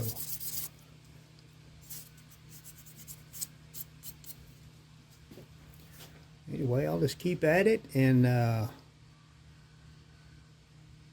probably go ahead and set up for the 1000 grit. Then we'll look at the progress of the shininess of it and just keep taking it from there. Here we are again over here at the 555 wheel. Got that taken down with the 1000 grit. Pretty shiny. Again, that would probably be acceptable right there. Just fine tune it.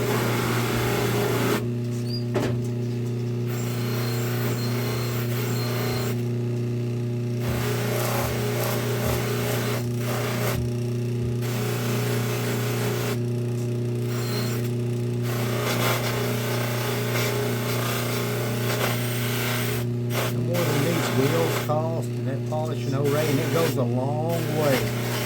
Definitely be worth investing a little bit of money in a setup like this.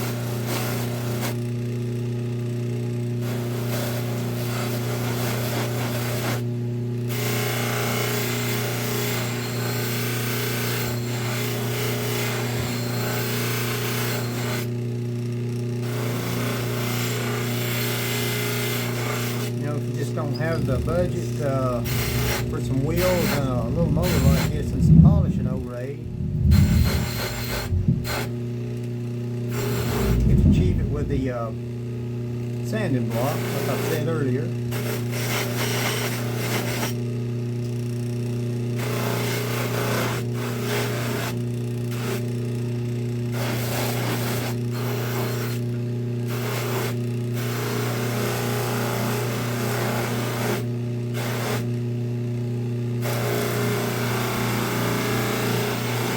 Trigger guards right here, I usually like to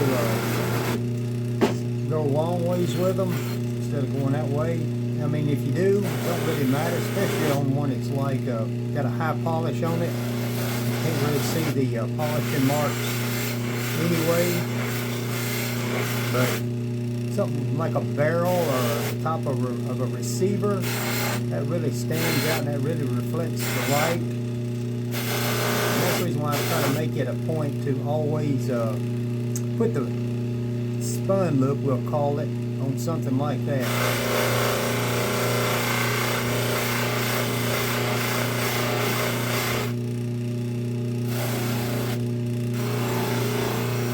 You want to make sure you hold your work tight, because there has been instances where it's maybe about half asleep because I done got so relaxed doing this to just take it out of my hand. So you definitely want to be careful.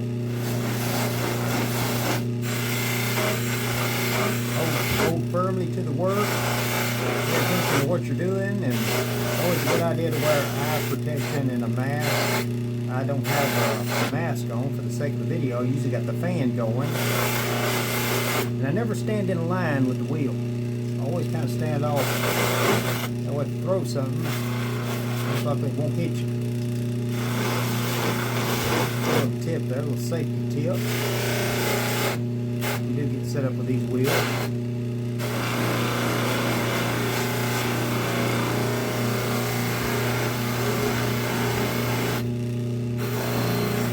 Definitely want to keep things safe.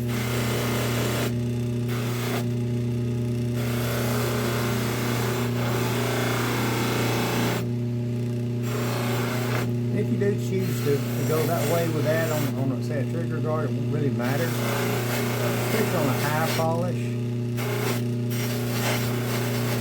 I just always choose to go long, like this right here with it. something you'll have to kind of work out in your shop. You'll get down your own routine with this, and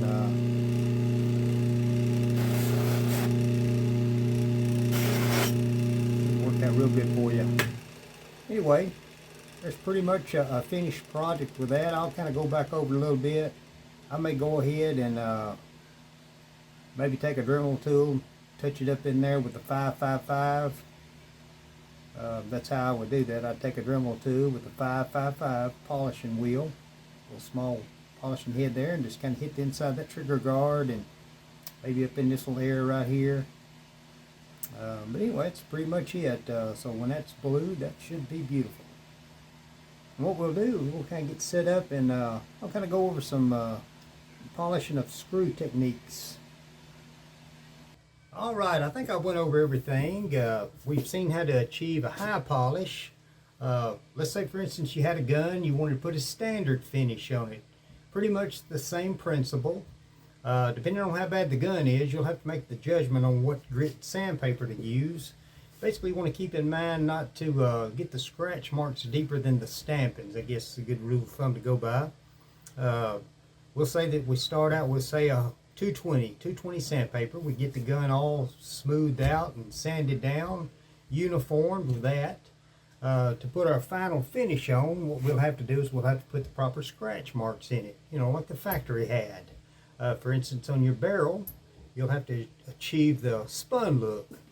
Well, if you don't have the wheels, you'll have to use sandpaper, and what you do, basically the same way you were doing with a block sander, just take and get your sandpaper, or a wide piece, and just basically do the shoe shine method, I'll call it.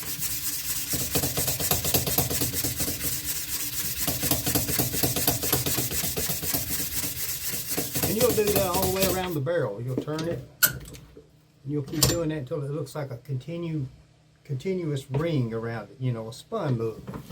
I think y'all can see that, until it looks like that right there. And if you've got a rib on the barrel, you'll have to cut your sandpaper to fit inside the ribs there, and you'll have to kind of, you know, do the shoe shine method on that area right there. And then you'll have to have a little sanding block to kind of knock these little areas right here out. So basically what you want to do is you just want to make it look like it's been spun. Make everything nice and even, and till you get the spun look. And you'll do that on the receiver, and you'll do that on all the other parts as well. As a matter of fact, I've got one over here I want to show you as a sample. This is a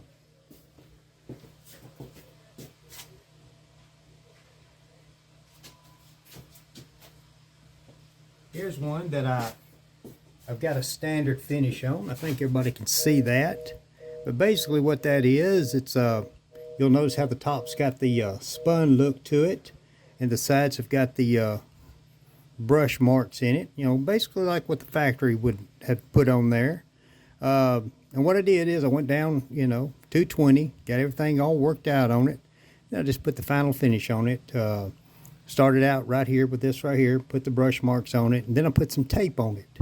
And then I did the shoe shine method on the top there, which kind of give me that look like that. Same method up under here. Basically what you want to do is you want to tape up anything you don't want your sandpaper to touch, you know, to mess the previous finish up. And that is what the result would be. Same way with the barrel.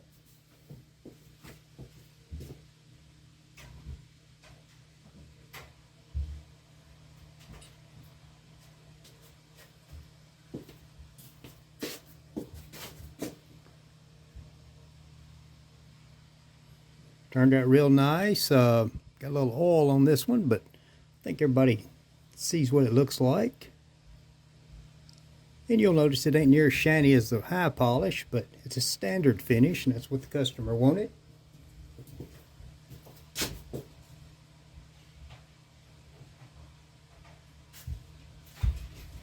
Same with our trigger guard. That's a standard finish on that. Of course, you can see the difference in the two. The high polish, the one we just finished, which is the high polish, and then the standard.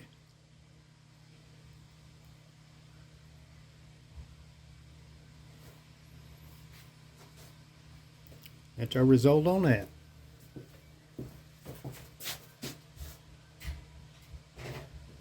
Now I'll say this, you can achieve that with sandpaper, no problem. Just going to take you a little bit of time. You're going to use up quite a bit of sandpaper, getting to that point. That's why I would strongly suggest you invest a little money in some loose muslin wheels. I get mine from Brownells, and get you some 220 polishing O-ray, 140 to 220 polishing O-ray. For my standard finishes, I try to look at the gun before I sand it down and kind of match that. Usually around 140, 220, sometimes 500. After I get it all polished down, that last last block sanding, I'll say, because I do block sand it. Once I get that last block sanding down on there, instead of wasting all that time trying to achieve that with a shoe shine method, because I do have the wheels, that's why I suggested you buy them. You just do like I showed you earlier. Just put them on your wheel there, put your polish and rouge on there, and just kind of give it that spun look, like I showed you earlier on the polishing machine, and it'll achieve that same spun look. Same way with the receiver. Put your tape on the side of it and do the top rounded part. On the sides of it, what I always do is I always take and I'll block sand that. I'll keep that block sanded. And I'll just match it up with the polishing O-ray that I got. So you'll have to kind of incorporate both of them if you want to save some time. But you can achieve it from start to finish, if you just choose to use the block sanding and sandpaper the whole way. I would, invest a little money in the polishing wheels. So I think you'll save a lot of time and a lot of headaches. But anyway, I think I've covered everything. So what I'll try to do, and I don't want to promise, is I'll try to include that gun that we polished with a high polish on this video here. Polishing day's going to be probably sometime next week, so hopefully I can get that incorporated in with this video, and that way you can kind of see a before and after finish on that. So anyway, what I'll do is I'll just get everything all set up, finish polishing up my screws and stuff like that, and get that one ready for the bluing ring.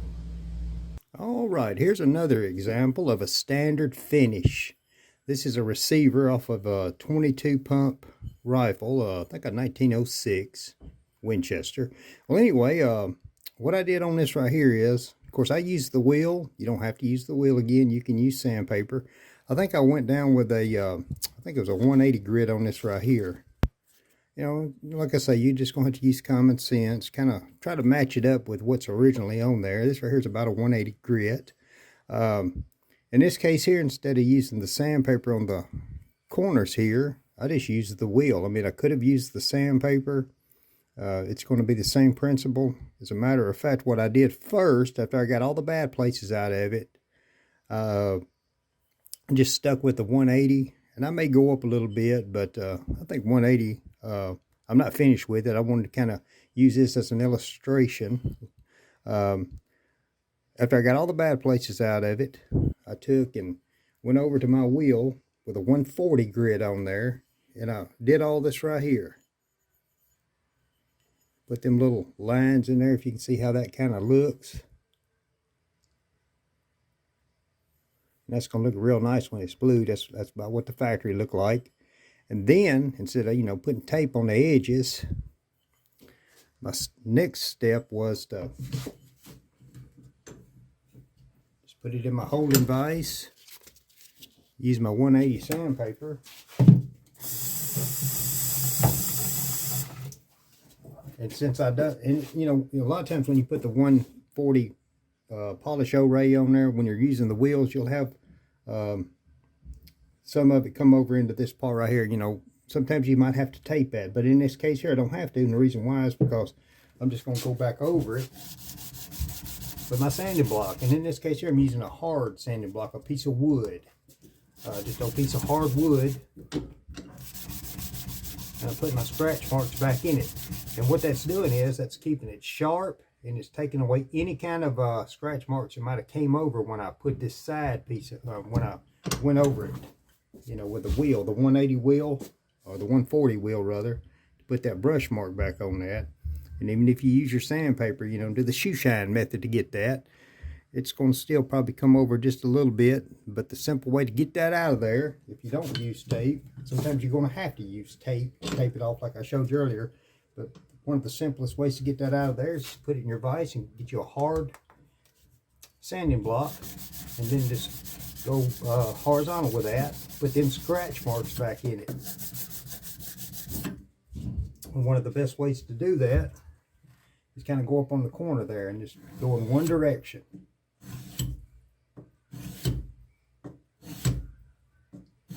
That way you got a nice smooth look to it. Just keep repeating that until it looks like you want it to look. And of course, you know, the higher up you go with it, the more smoother that's going to look. See how nice and straight that is? About like a factory job would be. And if I go up to say 220, it's going to make it even shinier. Obviously, the higher up you go, the shinier that's going to get. But that's about like a standard finish. But that's just kind of a tip I thought I'd throw out there while it was fresh on my mind. You know, all these round pieces right here where it's real sharp, where it meets another section, I guess, if you will.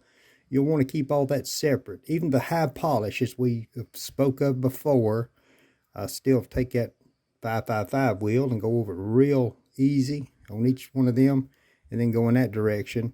And that just reflects light. That just kind of gives it more of a deeper blue, royal blue look. Even on a standard, it gives it a deeper look, and it just reflects the light, makes it look really nice. So that's kind of how I would do that. I'm still not finished with this one. Got to put it back together and glue it, but that's just a good example, a good example to show you maybe in more detail how I would put a standard finish on one. And again, if you wanted to put a high polish on this, you just go through the steps and just keep going up with your sandpaper. Now I'll mention it again, if you didn't have the 555, after you get to 1,000 grit, it ain't shiny enough for you, go on up to 1,500. And if that ain't shiny enough for you, go on up to 2,000. That should achieve the shininess that you're looking for.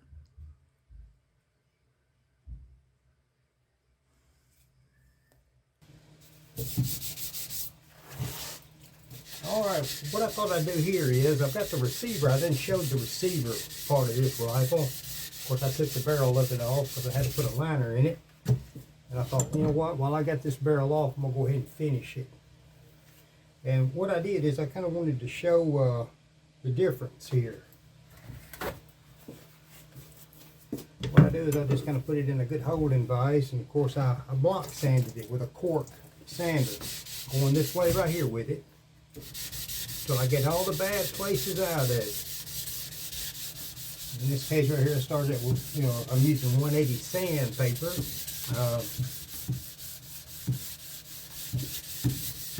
Probably go up to about a 220, it just depends. But what I thought I'd do is I thought I'd demonstrate on this barrel here the shoe shine method of putting the rings on it, you know, the little scratch rings.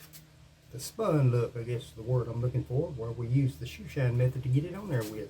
Now normally I would probably use my polishing wheels, but for the sake of the video here, I thought, well, this would be a good opportunity to do that shoe shine method on this whole barrel here and kind of show the folks how that would be done if they didn't have any wheels there for the standard finish.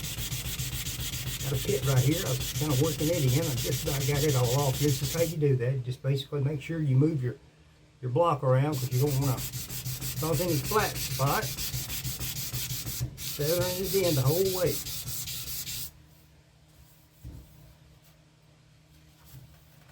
I believe that's got that.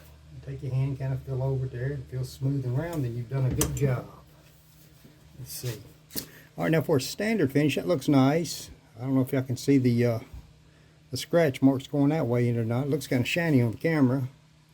But Anyway, you wouldn't want that to be on a standard finish. I mean, I guess some people would, but the factory is what I always kind of go by. I always look at it and try to get it back as close to the factory as I can. So what I would do, you know, to put the last, after I get all the bad places out of it, I'm satisfied. So put it in a good holding vise. And I won't bore you with going through all of this. Get you a piece of sandpaper. Always like to kind of wet it down, make sure your vise is good and tight. I hope everybody can see that. Let me see if I got this. Just kind of give you, I think everybody's kind of got the idea how this is done, but what a good opportunity here to show it in action. Probably start down here.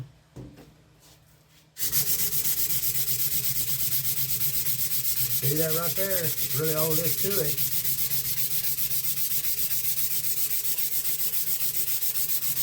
Well, fortunately, this one right here don't have no rib on it or anything. It's going to be a pretty simple barrel to do the shoe shine method on. If you had rib on it and all that, what you'd have to end up doing is, like I said earlier, cutting out the sandpaper to where it would fit in between the rib openings.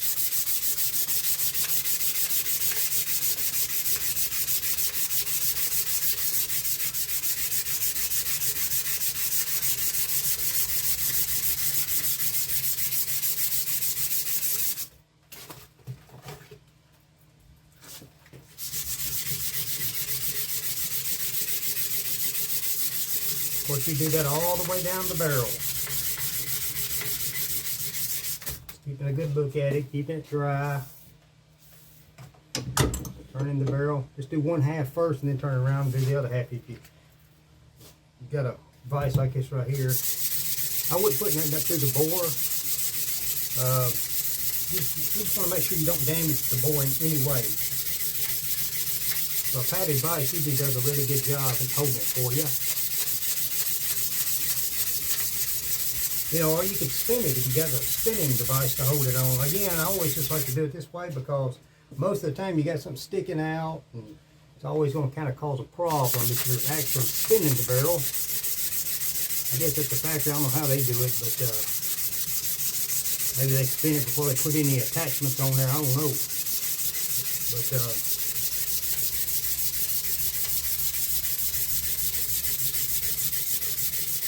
a good economical way of doing it, and then just turn the barrel around a little bit more, keeping your sandpaper kind of moist, keeping it clean. Just basically keeping this good and straight the whole time.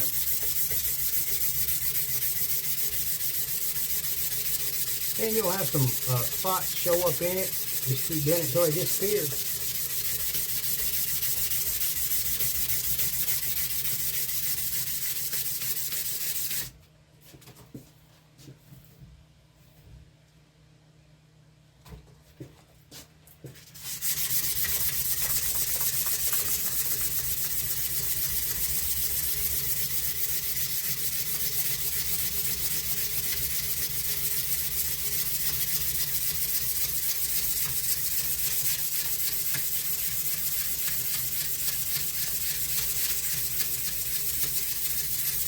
Like shining shoes.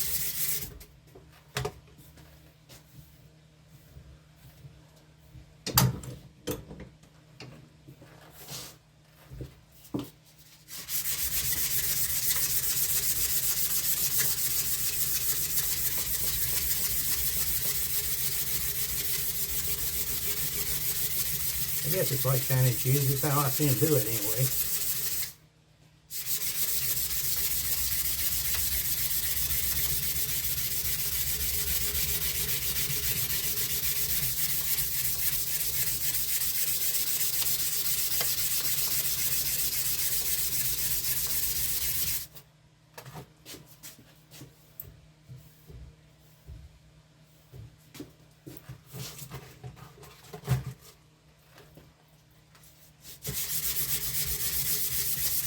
Again, the only problem with doing the shoe shine method is the problem I always have is those ribs. It's got ribs on it. And then what I usually do is take a little piece of PVC pipe and I'll cut me a little piece off and I'll make me a special little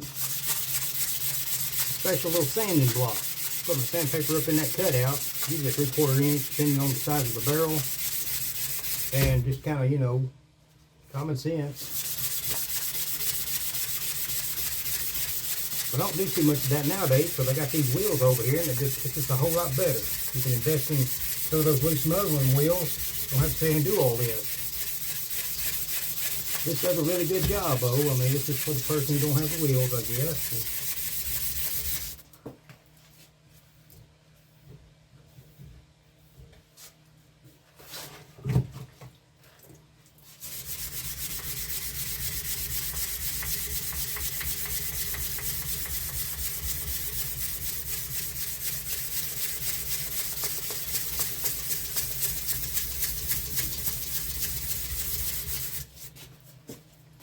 And again, it goes back to what I was talking about the other day. You know, if you got a high polish, get it up real shiny, you can do this right here and achieve that same reflector look, I guess, the word I'm looking for.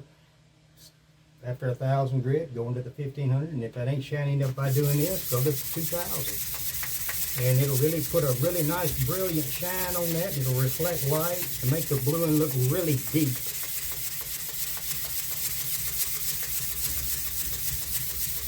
It all really boils down to your holding device. I mean, if you got a pistol, you're doing this too, you know, say a Colt Python or something. You just want to make sure you're holding everything steady while you're polishing the metal, you know, with this method.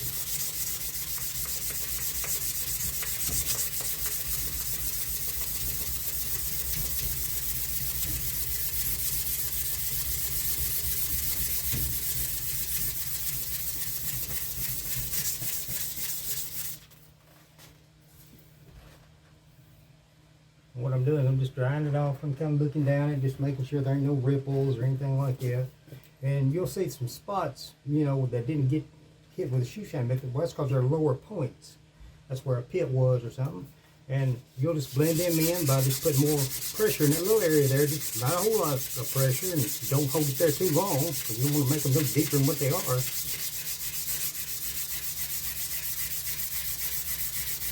Just keep that routine.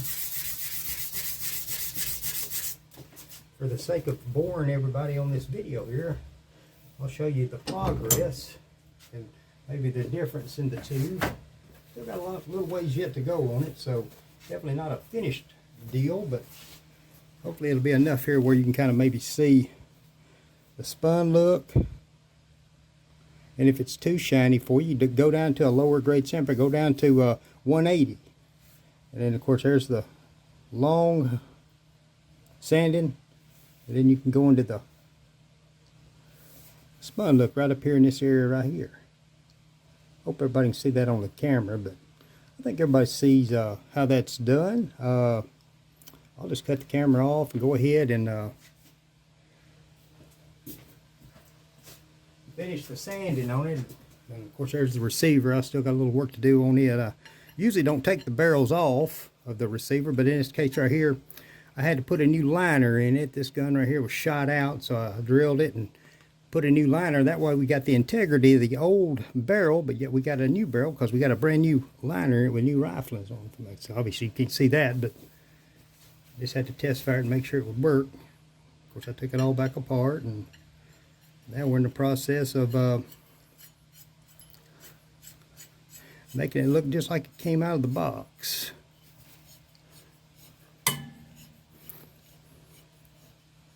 So I gotta get my wrench and really torque it down. But anyway, there we are so far.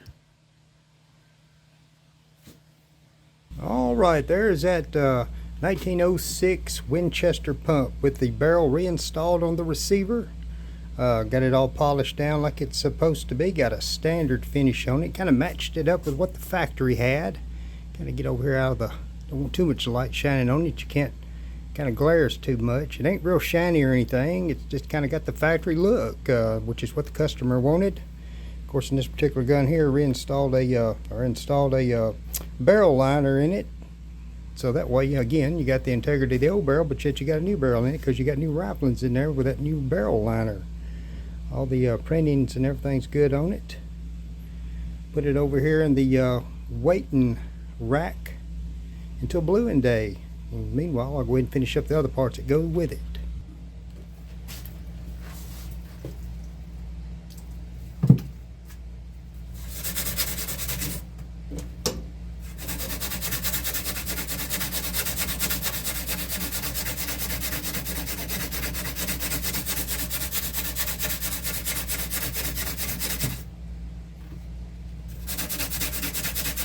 remember going nice, straight, even strokes here. I always try to go back with the original, so it appears the original is crossways and the trigger guard is long ways.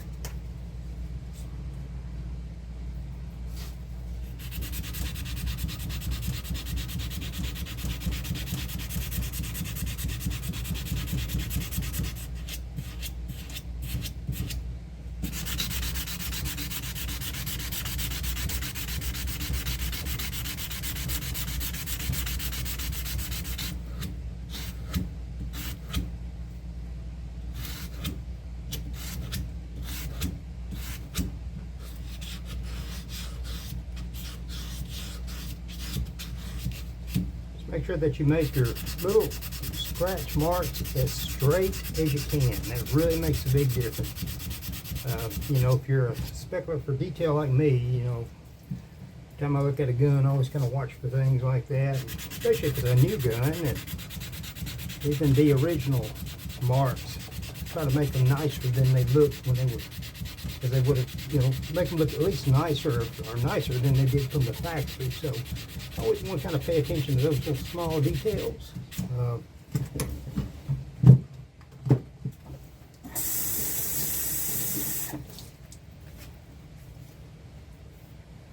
right. So I've been working on this for a little while. Just thought I'd show you the last part of it. There it is, the trigger guard, and the other half of that 22 pump rifle that we were working on.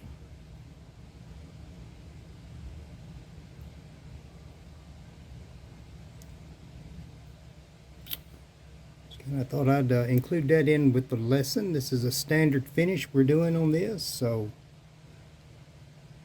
it's pretty much a finished trigger guard. Alright folks, here's another little example. This is a Smith & Wesson, and of course they want a high polish on it. I kind of wanted to bring this point up here, you know, where you'll know how to start. Now this particular gun right here has got the Smith & Wesson emblem in it. As you can see, them are little pits all around it. That discolorization you see there are little pits all in there. So you got to ask yourself, well, how would I start that out? Well, in this case here, I think I'm gonna start it out with 220 grit sandpaper. And you know, it wouldn't even hurt to go up maybe to start out with, say, 320, something like that, maybe even 400. But I'm gonna start out with 220. I think that'll be a good grit to start out with. The reason why I wanted to start out with a higher grit is because that way I can watch it. In other words, while I'm sanding that, I'll be looking at it, sanding it, and looking at it. And we just don't want to get the scratch marks or the sanded marks deeper than the little pits that are in there. Looking at it, I'm thinking that Smith & Wesson mark there is going to be plenty deep. We just don't want to take the pits out and take the stamping off as well. So anyway, I just thought I'd bring that up and fix and start sanding on this one. Block sand it, and then you know the routine. But the main thing here is I just want to make sure I start out right. Don't want to start out with too heavy a sandpaper. So all of them are just little pits all in there. The object of the game is to make it look new. We don't want to take the Smith & Wesson emblem off of this or round off any corners. So we'll start out with the finer grit sandpaper. I'll go ahead and get started and kind of show you the results as we go. Alright, looks like it's coming out really good. Kind of wanted to show myself kind of doing this, and what you do basically is just start out with a finer sandpaper. In this case here, 220. And as you can see, the emblem's in there real nice and deep, and the pits are disappearing. So I'll just keep doing that until we've got all the pits out And we're back down to a smooth surface again. Just basically what you want to do is just get your sanding block, sand it, keep an eye on it. Kind of in this motion, I guess. So you can see it.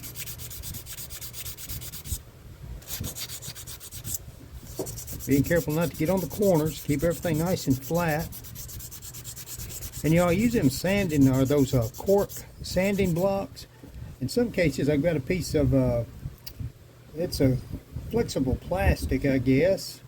I kind of put it in there between the sandpaper. That way, it's not as hard as the wood, but it's not as soft as the cork.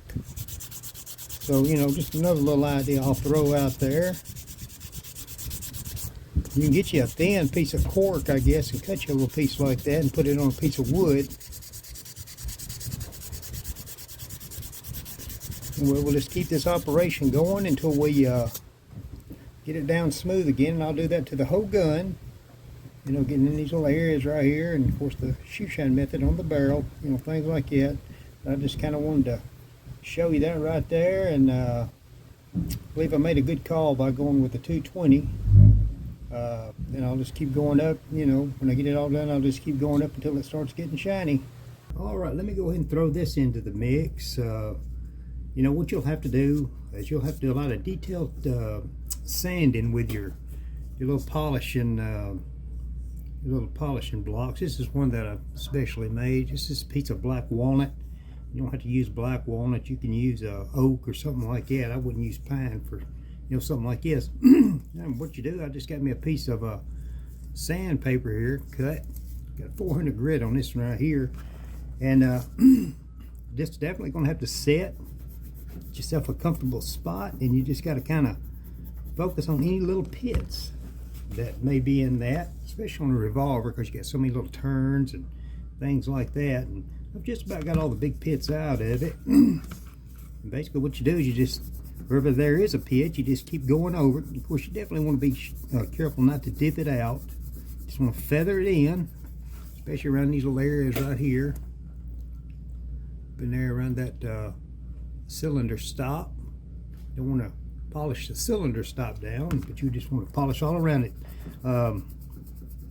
So even when I use my wheels, most of the time, if it's a revolver, I always spend a lot of time detailing the polishing work, getting up against inside of these little areas right here, up against that piece right there, you know, because there's usually little pits accumulated up in there.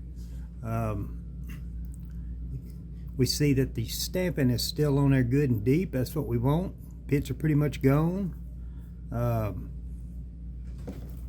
So, you know, I guess what I'm trying to say is it's going to take you a little time to do it right. So you might as well just have you a comfortable spot, plenty of light, something to dry it off after you sand on it a little bit, where you can check it out, making sure that you know, you're getting the pit out of it. Just got to detail polish it. And of course, there we are so far with that, but I just thought I'd bring that point up while I had the opportunity here. Still got a ways to go with it. It's definitely smoothing on out. So if I can think of any more tips I can throw out there, I'll throw them in with the mix as well. Alright, I went on ahead and pretty much got all the pits out of it. Fixing to go up with the high shine. I got about a 600 grit on it right now with the sandpaper. And one of the good things about that is, the shinier it is, the more you'll be able to spot the little pits that you might have left behind. There's a little bit of a pit right there. I don't know if you can see that or not. But anyway, there's one there, and there's a couple of other ones. So what I would do in that case is I would probably go back down with the sandpaper, say to about 400, polish that out, you know, keep it feathered in, you don't want to dip it. And just do that until you get all them little spots out, and then just go ahead and uniform it all with the same with about 1,000 grit sandpaper in this case here, because I'm gonna put a shiny finish on it. Just kind of wanted to point that out. So just when you think you're almost finished, then it starts getting shiny, then you start spotting the little spots that you might have forgot, you know. So, and then you just got to kind of go back and polish them out. So I just kind of wanted to bring that up. That way you'll know what to look for. So I'll go ahead and cut the camera off and go ahead and focus on these little spots, and maybe the next time you see this, it'll be a done deal. All right, here we are so far. Just kind of want to bring this up. Of course, I got it even shinier now, and I can even see the little orange peel looking pits still in that. Like I said, the shinier this gets, the more you'll be able to reveal these things, and you'll think in your head, well, I'm almost done, and then you'll see things like that right there. So basically what I'm going to have to do is just go down with a lower grit sandpaper, maybe a 400, and just, you know, keep sanding them until they disappear, and then polish them out until finally it's really shiny with no pits, no orange peel look on it. But it's definitely looking really good. Still got our Smith & Wesson emblem stamped in there good and deep. Just wanted to kind of bring these points up. That way, you know, if you get it all shiny and everything, you still see bad places in it. Don't get discouraged. That's just part of the gig here. You gotta just keep polishing it and sanding it and polishing it and sanding it until it, you know, gets about as flawless as you can make it, you know, within reason. A few little spots you may have to leave in it depending on where they're at. But I'll just keep working on it until we get us a finished product. All right, after looking at that in the light, I noticed it had a bunch of other little fine, I won't call them orange peels, because what that is that's where the pits were, and you know, you get all the pits out, and it looks like they're all out until you put a really shiny finish on it. Then you can hold it up in the light there, and you can kind of see it a little bit, like a little wrinkle in the metal, like an orange peel, I guess. You know how that looks. And the only way you're going to be able to see them is when you put a high polish on it. So anyway, I did that. The only way to get rid of them is to dull it back down, which is what I'm doing right now. I'm in the process of doing that. I got some 400 grit sandpaper on here. And I'm being careful as I go over the emblem there, because we definitely don't want to lighten that up. The pits are more or less around that. So I'm just taking it really slow, keeping an eye on everything. I've done, I think I about got them all out this time.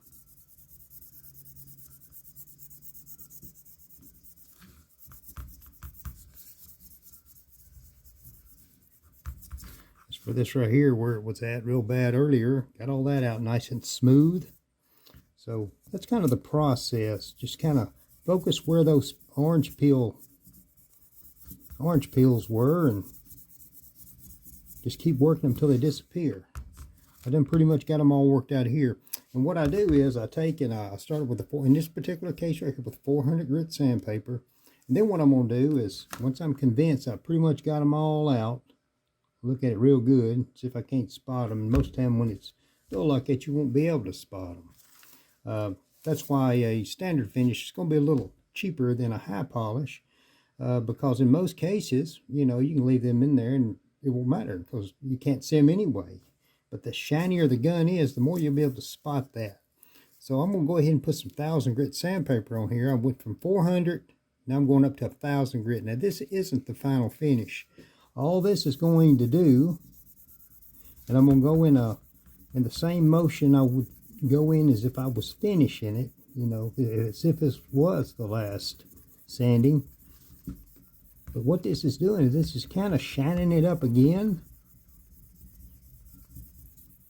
to where if I did leave any of the orange peel behind, I'll be able to spot it. Because I don't want to put the final finish on this and then look at it and say, man, I left some of that orange peel behind. And if you do, it ain't no big deal. You just have to kind of dull it back down and kind of go back over it again.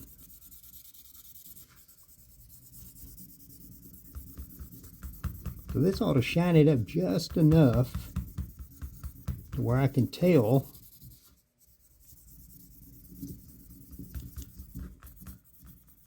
I got them all out.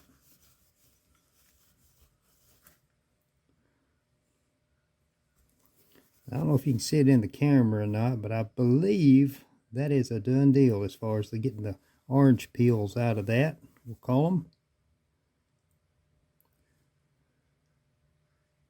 I mean, I can't, it should be shiny enough where I can really tell it. On this side right here, I buffed it out kind of shiny, and I can't not even tell one bit that they're in there, because they're not in there now. I done got them all out. So what I'm going to do, I'm going to call that finished. So I'm going to drop back down to probably 600 grit sandpaper.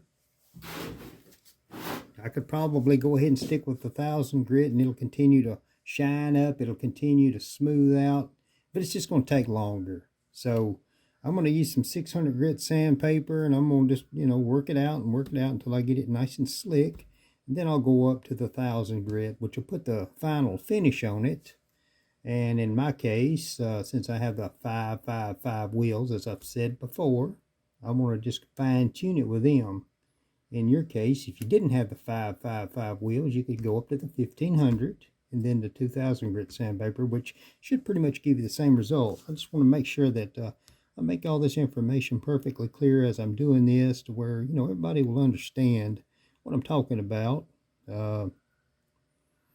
So I'll go ahead and cut the camera off and go ahead and use the 600 grit. Work all them little clouds out of it. And even that finish up. Then go up to the 1,000 grit. And I'll show you the end result, when I get the end result on it, which will be the 555 wheel. Alright, I wanted to kind of bring this point up here. I've finally got the 600 grit sandpaper done. And I've pretty much done it just like you seeing me do it right here. Instead of using a sanding block, I started out with a sanding block, but now that we've got all the little pits and stuff out of it, get you some good sandpaper that'll hold together for you. See, I get this at Lowe's. And just keep it wet and just polish it like it's a rag or something. You don't really necessarily have to use the blocks. As a matter of fact, it seems like it blends better when you do it this way, because at this point here, you done removed all the metal you want to remove as far as pits and stuff like that. So in my opinion, the sanding blocks are probably not as necessary at this point. Just want to kind of polish it out, kind of going in the direction, the finished direction, as you polish. I'll show you here, show you a whole lot better than I can tell you. Kind of in this motion here. And I would save this till the end. What I mean by that at the end, meaning you got all the bad places out of it, no more orange peel or anything like that. And basically what it does is it just shines it up, and it just evens out the scratch marks. If you do have a deep scratch mark, say you might have left a hand, it wouldn't be a bad idea to go ahead and incorporate your block sander back into it and just kind of focus in that area with that 1,000 grit sandpaper.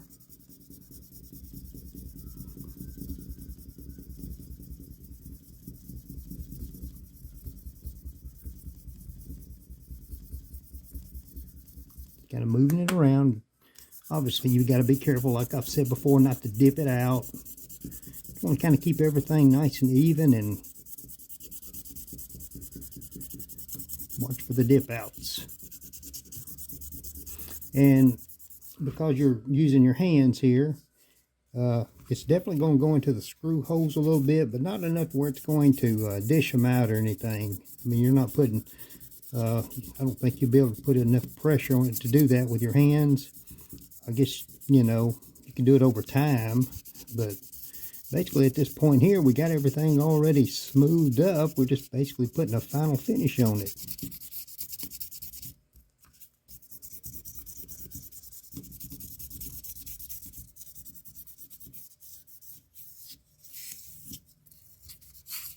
Sort of like the final brush mark, you know, on a standard finish.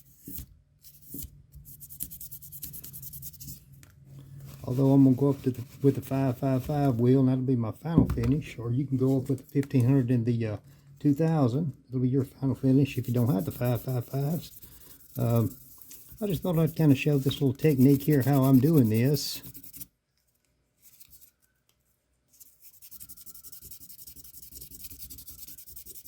Maybe give you more of an understanding.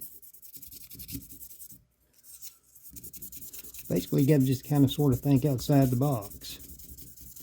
That's really smoothing out nice, and I can hold it up to the light.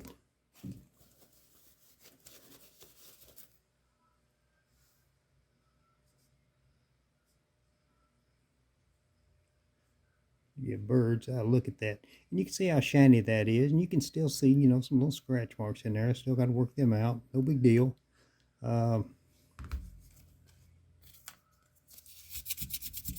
Same way on this side right here, and I'll just keep doing that. And as far as everything else, the barrel and all that, you know, it looks pretty slick. May have some fine tuning to do on that, you know, when I get ready to put my final finish on there. But anyway, I thought, you know what? Got this 1000 grit sandpaper here.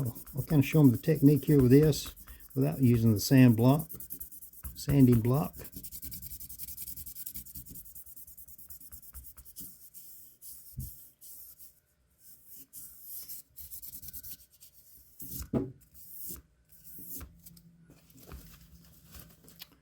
But yeah, here we are so far with it. Give everybody a good look at that. And that Smith & Wesson stamp is still in it, nice and deep. Still got a little ways yet to go, but definitely looking better. All right, here we are at the faster moving machine, I guess it will. It travels about 3,000 RPMs per minute, which is a faster one.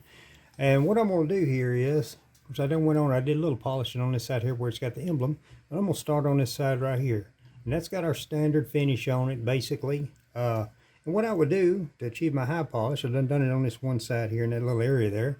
I would start out with kind of a hard wheel. This is a little thin one. Put you a little, I like to do it this way right here. Hold the gun under it, and that way any kind of waste that might sling onto the wall there land on the piece that you want to polish. You know, like that. And my next step would be to just kind of lightly go over it, holding the work nice and firm. You want to make sure that you don't let it get away from you. Kind of back away from it a little bit. Normally I'd be right up on it, but I'm kind of back away from it because I don't want to get in the way of the camera. But I think everybody gets the idea here. And I'm just kind of going in the typical direction that I'd want the final finish to be in. I'm being careful not to get into the holes too much. It will funnel them out a little bit if you ain't careful. So that's why I kind of want to stay away from those areas. Simply because this is a harder wheel here. I'll put a softer wheel on there and we won't have to worry about that as bad. I said as bad, it will do it too. Just want to make sure you kind of stay off the corners. Just go right up to them and like rain running off a roof, or you just kind of want it to, you don't want to go this way, you want to go this way. See what I'm saying? You kind of stay off them corners there. You don't want to round them off. And what this is doing here, I can get the same thing with the higher grade sandpaper. I'm just getting all those little scratch marks out of it and just redirecting them, I guess.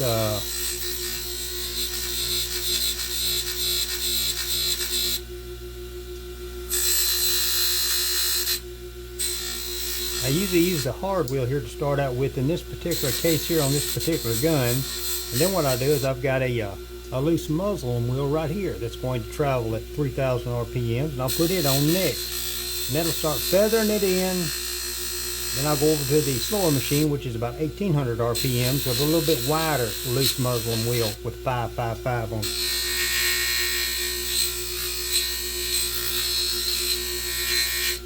So what I'm going to do here to save you a little bit of the boredom, I'm going to cut the camera off and I'm going to go ahead and get it out of the way, and I'm going to get over here and put this high polish on this.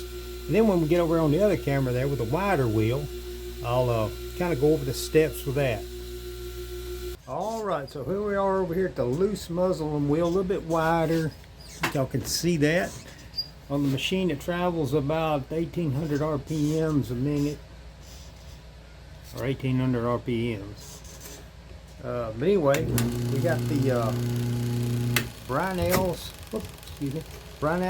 Polish grade, the 555. It's the white Polish grade. And what we're going to do here, we're going to load the wheel up with it. We're going to take the gun and we're going to start putting our final finish on it, our final polishing marks.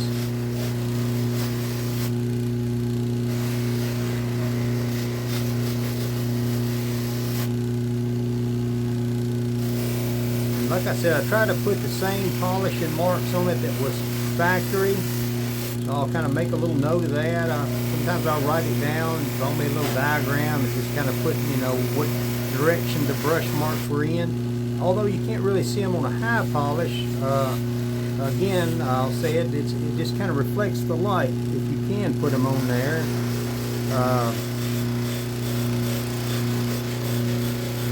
Just kind of gives it more of a deeper blue look.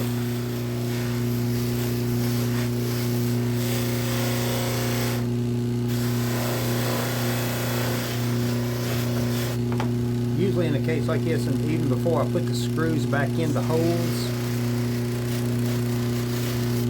and although they're polished and they look really good, I will take them out and individually polish them again with a high polish. And they'll basically look like they do right now. Sometimes it's necessary, sometimes it ain't. I always like to do it, and that way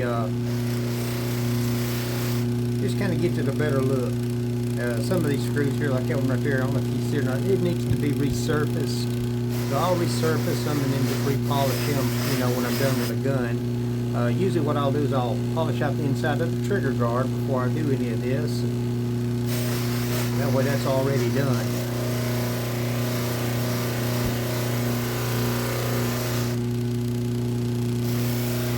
With the spun look on all the rounded parts, where the barrel screws into the little frame here, and probably won't put no kind of tape or anything on it because it's not really going to be that defined enough to notice.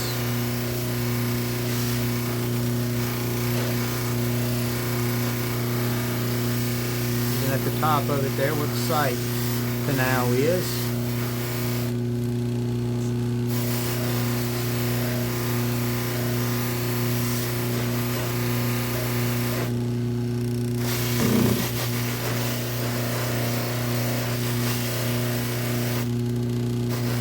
Trigger guard area. Kind of go long ways. I mean, you can kind of go horizontal with it like you want to. You want to make sure you hang on to the gun. You don't want it to bind in the wheel and possibly take it out of your hand and throw it up against the wall. So you want to make sure you hold your work nice and firm. Again, I hold the gun or the work piece at the bottom. That way, there's not as much waste because it splatters on the metal that you're polishing, if that makes any sense.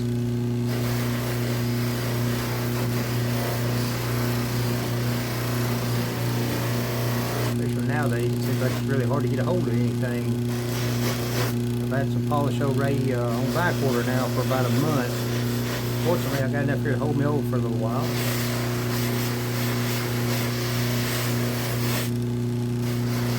The least amount of waste you got, the better off you are.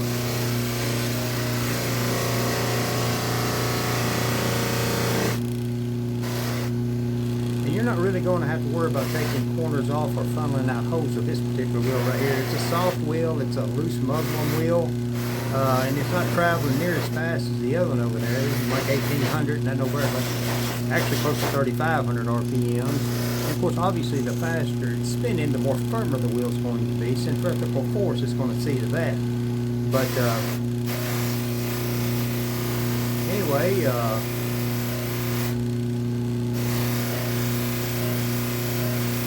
that's how I would do this. This is how I do it. I always start out block sanding, and then I always put my final finishes.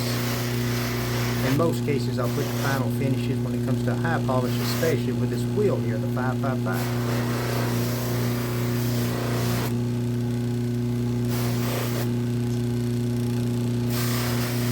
where the triggers are and all of that. You know, just want to make sure you get it, every little detail. Again, make notes before you even start polishing it. I should have went over that with you, but I always kind of draw a little diagram with a gun out on a piece of paper and kind of put little arrows pointing where the original brush marks are.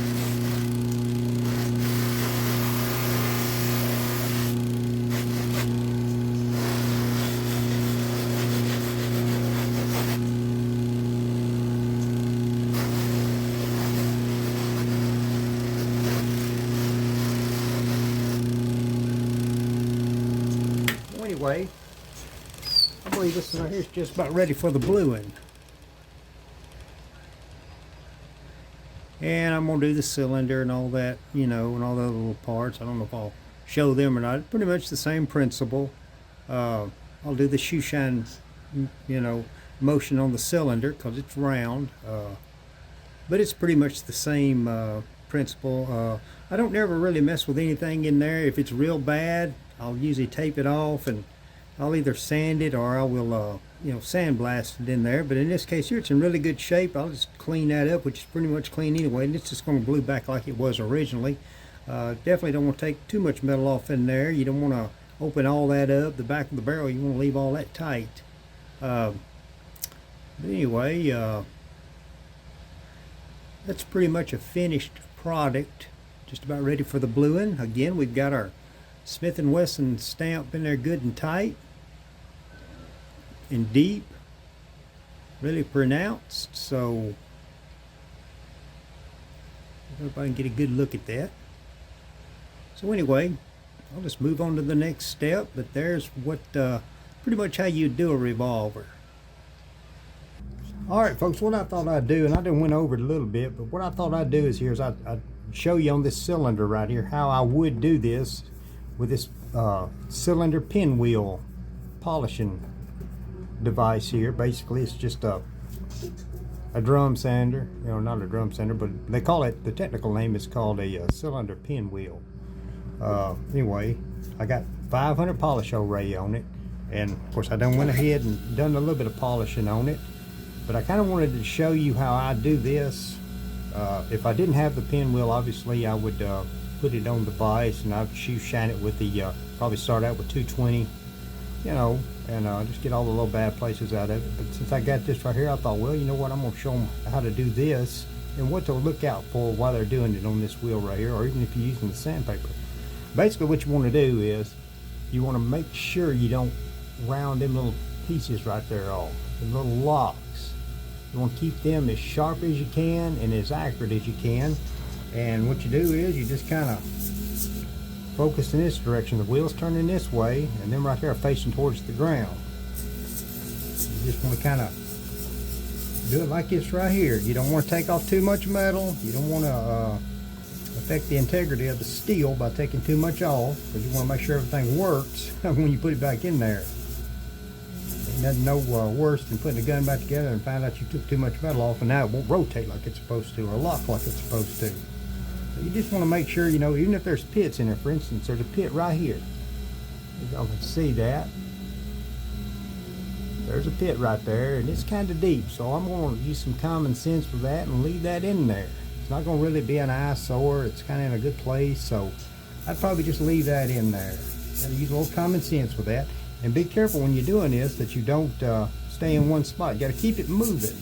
Keep it moving. If you stay in one spot, you're going to develop a flat spot in it with these wheels. Just like when you're sanding, you know, you want to move it around. You don't want to just hold it in one spot too long, because you'll just keep sanding until you put a little dip in it. And we don't want that. All we want to do is remove any pitting. And that's how I do it with this 500 pinwheel, 500 grit pinwheel. And I'll keep doing that. And of course, you know, the more you use this, the shinier it'll get, unless I reload it with more 500 polish array. But I like to keep doing it like this right here until it gets kind of shiny and I can spot any pits I may have left behind. Being careful now not to knock any of these sharp edges off. So you want to kind of come right up to that and pay attention to that. And you'll keep doing this until you get it down to where you got all the pits out of it and it looks good, no flat spots. Then you'll turn it around and you'll just barely hit it, you know, in this direction right here, like I'm showing you. Just being real careful not to get in too deep. Like I said, we don't round them off. We're going to keep them sharp. And here's something you do not do. Before I even did anything to this, I went over to my wire wheel, and I just cleaned it up real good. I cleaned it up right here on the back of the cylinder and on the front of the cylinder. You don't want to remove any metal right here or right here. And you definitely want to stay out of the chambers here. You don't want to get into the chambers. Just want to clean all this up real nice. And then when I get ready to put the real high polish on there, that right there probably rated a standard finish. And of course, what I'll do is I will go over there with some 600 polish or 600 sandpaper, and I'll shoe shine it, you know, and kind of shine it up with that. And then I'll go up with 1,000 grit, just kind of shine it up with that. Don't have to do that, but it'll just save a little time if you do it that way. I'll take me a dowel rod and I'll make me a little sanding block, and I'll get into all these little areas right here, you know, fine tune everything real good in there and get all them little areas there cleaned up, which in this case here, this here's in pretty good shape. But I just thought I'd point this out while I had this. I'll continue just to go over this with this wheel right here. Started out with this wheel right here. Well, actually started out with a wire wheel, and then I went over to this one and cleaned it up. But I just thought I'd show you some high points here on how I would polish this. Really, it's just common sense. Don't shorten the cylinder, and don't round off these little corners right here. Make you some dowel rods, get in here and sand this, wet sand it. I'll kind of show you as we go, but that's just some high points I wanted to bring up while I did have this on there. And sometimes that cylinder ring will dig down in there, that cylinder stop will kind of dig down in there, and you'll be able to see it even after polishing. Now you can take that out if you'll just move it around as you're polishing. You're taking metal off, and it don't hurt to take that out as long as it ain't too deep. If it's too deep, again, that's just kind of your call. You'll have to use common sense with that. But I've took out some pretty deep ones and still worked fine. But anyway, I'll cut the camera off. I'll go ahead and finish fine tuning this. I'll go over to the 600 grit sandpaper, you know, shoe shine it real good, and then 1,000 grit, shoe shine it real good, and get these little cutouts here cleaned up. And then I'll probably come back over here again with the 555 wheels and put that final shiny finish on that. And we'll call this cylinder ready for the bluing tank. Alright, I thought I'd take advantage of this situation here and just kind of show you how I would clean up these little cutouts right here. This one right here has got a few little pits down in there. Really not much to speak of. Basically what I would do is I would put it in a good little padded vise like you see here. Probably start out with some 220. Just cut me a little strip of 220 sandpaper with a dowel rod. Just kind of round the end of it off like so.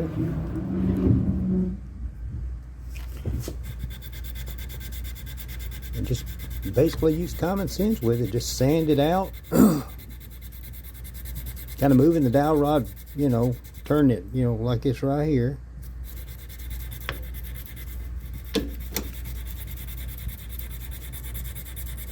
Just keep working that until you get all the pits out of that.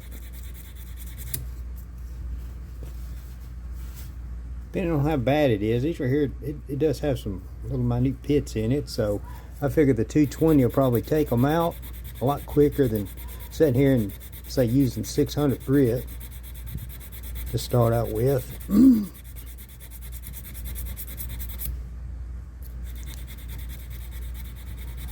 Just keep working it until they just disappear. And obviously, you know, the shinier it gets, the more you'll be able to spot them in there, you know, as you go. But I can see these pretty good here, and they're pretty much going away. They wasn't too bad in here anyway. Looked like they was at first, but of course once you start cleaning them up, you can kind of see how deep they are and use better judgment on them. But yeah, in this case here, I figure 220 probably a good grit to start out with. So just keep working this until we get that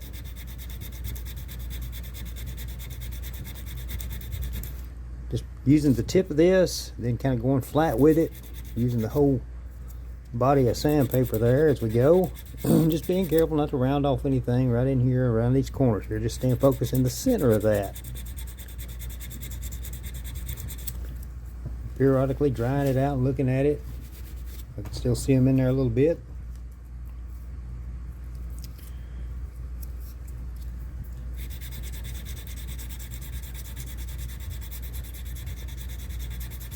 Just turning the dowel rod from left to right as I'm moving it in here, kind of getting to the fresh part of the paper.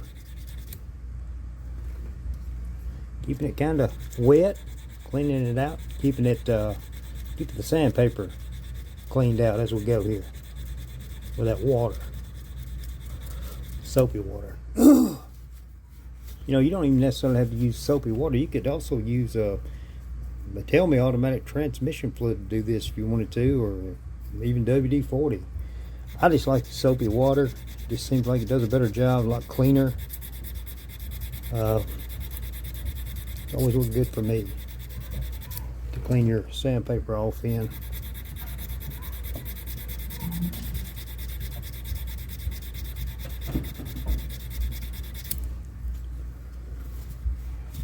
All right, that looks really good there. Now what I'm going to do is I'm going to jump from 220 to 600 grit sandpaper, because it's right in that little area there, and all I'm going to do now is just kind of clean it up and polish it.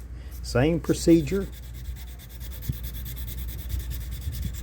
Of course, when I go over there to the 555 wheel, I'll get down in there with that loose muslin wheel and polish that out, and that'll look really nice. Kind of turning the sandpaper or the dowel rod from left to right.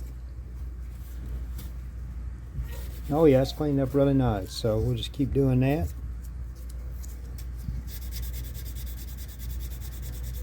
And what I would do is I would do this obviously on every one of them. Then when I got them all polished out how I wanted them, there's what it would look like right there. I don't know if you can see that or not, but after I get all them little cutouts cleaned up, I'll go back over there to the 500 cylinder wheel, and I'll just kind of, you know, put my spun marks in that. Then we'll probably bring it back over here and then maybe give it the shoe shine with the probably the 600, and then go up to the 1000, then go back over there to the 555.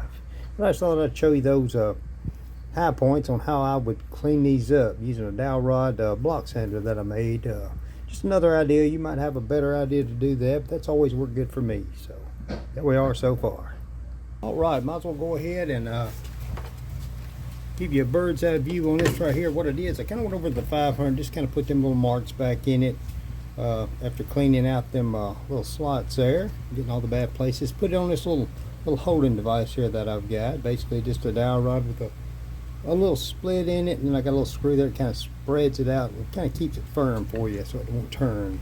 Put it in my little vise there, and I got some 600. I don't know if you can see there or not, but anyway, it's 600. We kind of put the shoe shine look on it. Of course, everybody knows the procedure here. Basically, all that's doing is putting the little turn marks on in it, you know, like it's been spun. Kind of moving it around.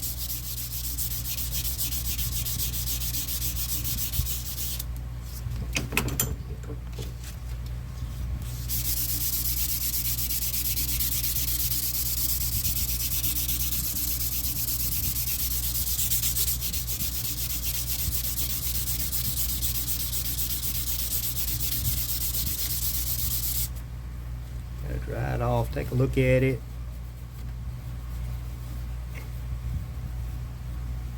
Yeah, it's looking pretty slick. I don't see any, I do see some slight pits in it, really not much to speak of. We'll definitely get all them out of there.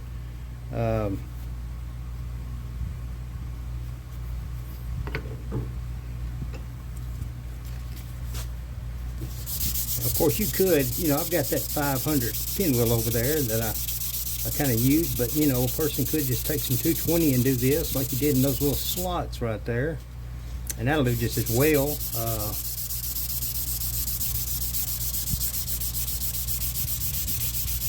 I just kind of wanted to go over the high points if you did use the wheels. to be real cautious with it, because you sure take a lot of metal off quick, not meaning to. So one of the good things about the block sanding method here is sandpaper method is you just take off a little at a time. You can kind of keep an eye on it, kind of watch things. And that's what I like about this. Polish on it here for a few seconds and wipe it off and look at it and just see if those little pits are disappearing. And I can see them kind of going away.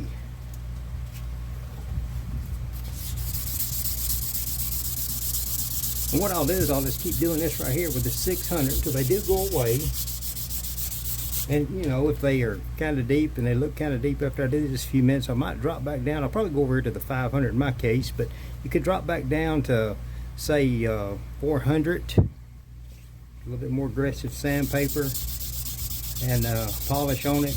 I mean, this 600 is going to take them out. It might take you a little more time is all, but I think I'm just going to keep doing this until they go away, because they're pretty much gone anyway.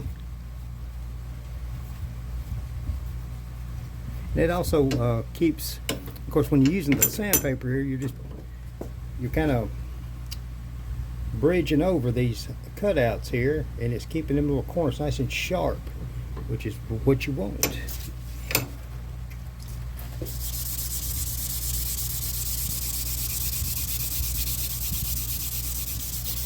Move it around, take a look at it, you know, after you do this. And that's what it all boils down to. It's just really paying attention to detail here.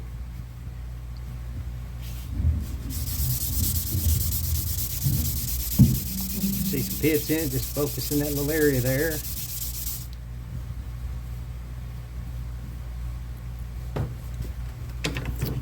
Just keep that procedure going until all them little pits disappear, and then go up with 1000 grit sandpaper and put that high polish on it. And I'll probably fine tune it with my 555 wheels. So if I some pits right in there, I'm gonna work out. But I just kind of wanted to give everybody an idea, you know, on how I do it. So I'll just keep at it until we get that smoothed up real nice and looking like a brand new one again. All right, there it is with the high polish on there with the 555 wheel.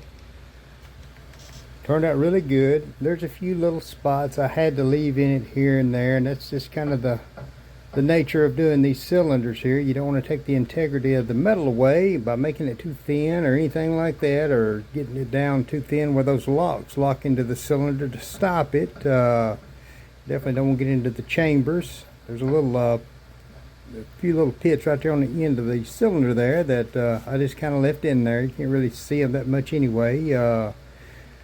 And, you know, if they're real bad, you could put it in a lathe and take a little bit of that off. You wouldn't want to take much off, but then you'd have to set your barrel back, you know, to accommodate for the gap between the front of the cylinder and the back of the barrel. That's a whole nother video, but anyway, turned out really nice. Got a few little spots here and there, not much to speak of though. Of course, here's our receiver. Turned out real nice. Got a few fingerprints where I've been handling it, but all in all, it's turned out real nice. So we'll just keep chipping away at it. All right, let me go ahead and throw this in with the video as well. This right here is one that I just got done polishing, and he wanted a matte finish on it. And basically what you do is you just make sure that you get all the pits out of it, if it's got any pits in it. Didn't really matter too much about the you know, the scratch pattern on that. But after I get all the bad places out of it, I'll take it and I'll sandblast the whole gun. I'll plug up the chamber in, I'll plug up the muzzle in there, making sure no sand blast abrasive gets in there. And you just basically put the matte finish on it. You know, it'll go from that color there to the matte finish, and then when you blue that, it'll look like it's been parkerized. It'll have the matte finish. And I wanted to kind of bring this point up as well. You know, after I get done polishing these, they'll usually sit here, you know, for about a week or two, maybe 3. You don't want them to rust up on you while you're waiting on bluing day. So they used to have a product called Hold, Brownells did. Man, you just can't get that no more. I don't know what the deal is. I had some of that on back order for like 2 years and never did get it. I don't know, maybe they quit making it. But I had to kind of think outside the box, and I know I've mentioned this on the previous videos. What I do after I get them all racked up and polished, I got me a vat here of WD-40. That's all it is. Of course, before I put my guns in there, I'll kind of mix it up a little bit, you know, kind of stir it a little bit, kind of get the solvent all stirred up. Then I'll just dip the whole rack in there. Then I'll just put it up here over the tank where it'll drain back off in there, so I ain't got no waste. And it'll sit here until bluing day, and it works out really good. I ain't never had no rust problems. Of course, I got a vat of simple green in there, and I'll dip them down in the simple green, and then I'll put them in the rinse tank, rinse all that off, and then I'll put it in the 909 cleaning solution, and that cleans them up really nice. Then I'm ready to blue them, so it takes really well. So I thought I'd throw that information off in the mix with it, anyway, there they sit waiting on bluing day. Alright, it's now bluing day here at Scotty's Gun Works, and what I thought I'd do today, I know the other day I told you, kind of mentioned the WD-40. You know, after you get your guns all polished down, if it's going to be a week or 2 or 3 before you blue, you don't want all that work rusting back up on you. So if you'll remember, I told you about the WD-40. That's what I do. I got a vat of WD-40 in there, and I'll stick them down in that WD-40, and it usually does a wonderful job keeping the rust away. But I'll show you my cleaning process since it's bluing day. What I do is, of course, I bring them all in here and I get everything all staged for bluing. It's a bit early, so I hadn't had a chance to light anything up yet. By 909 and my bluing tanks, I hadn't lit them up yet. But I got everything all staged for bluing. So what I do is, I'll take whatever I'm fixing to blue, I'll bring it over here and I'll put it in this vat right here. And what this is, folks, this is a vat of simple green, and here's what it'll look like. Got about 5 gallons in there, and I'll set the gun in there for about 5 minutes. Then I'll come out of the simple green, you know, into the cold water rinse. And I want to mention this too, if you set it in there for 5 minutes, that's fine. If you went 10 minutes, that'd be fine too. So there ain't really no limit on that. I always figure about 5 to 10 minutes. But anyway, come out of the simple green into the cold water rinse. And what that's going to do, that's going to rinse off any debris that might be left behind, any oil, and the rest of the simple green that's on the metal off. Then I'll come out of the cold water rinse, and I'll leave it in there no more than a minute. Usually about 20 to 30 seconds, sloshing it around, getting it as clean as I can. Then I'll come out of this cold water rinse and put it in this 909 cleaning solution, which it'll be heated up here in a few minutes, and I'll leave it in here for no more than 10 minutes. Then after that, I'll come back out of the 909 into the cold water rinse for no more than a minute of rinsing, and then I'll come out of the cold water rinse into the bluing vat, and I'll leave it in there for about 30 minutes. And that's generally the cleaning process I use for degreasing it, getting it ready for bluing. So I just thought I'd kind of go over those steps in the order I do them in. And that way it'll be, hopefully the information to get out there, and it'll be clear how I do that. Alright, we're almost at the end of our bluing run here today at Scotty's Gun Works. Here are the ones, some of the ones that I blued today. What I'll do is I will finish this up and put some of these things together and show you how nice they're going to look. Just doing the last 2. Everything's turning out really nice.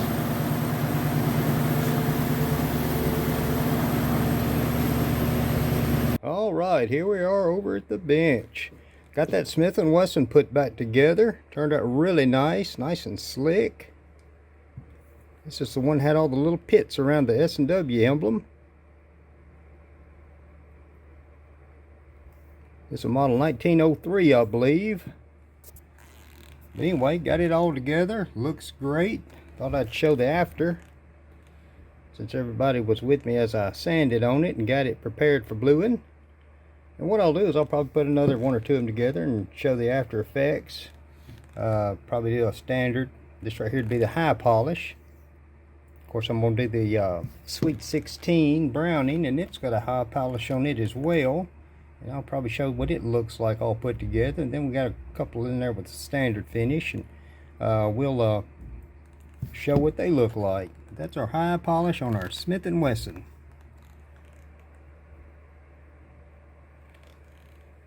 Give you a good bird's eye look at it. Got a little oil on it, but turned out great. Alright folks, got another one put together. We just seen the high polish on the little handgun, the little revolver, little Smith & Wesson, and it had the high polish on it. Here is that Savage Model 10 with the matte finish. If you'll remember earlier in the video, I showed it in the white. And basically what you do is you just polish all the bad places out of the metal, and then you sandblast it to where you got a matte finish to it. Everybody's seen it in the gray matte finish earlier, and then when you blue it, that's your end result. About like parkerizing. So it really boils down to how you're going to polish your metal down. It's going to determine your final finish. If you want a high polish, I'll say it again, you'll polish your metal down to a mirror finish, blue it, it'll have like a black chrome look. If you want a matte finish, you'll sandblast it after getting all the bad places out of it. You'll have that parkerized look.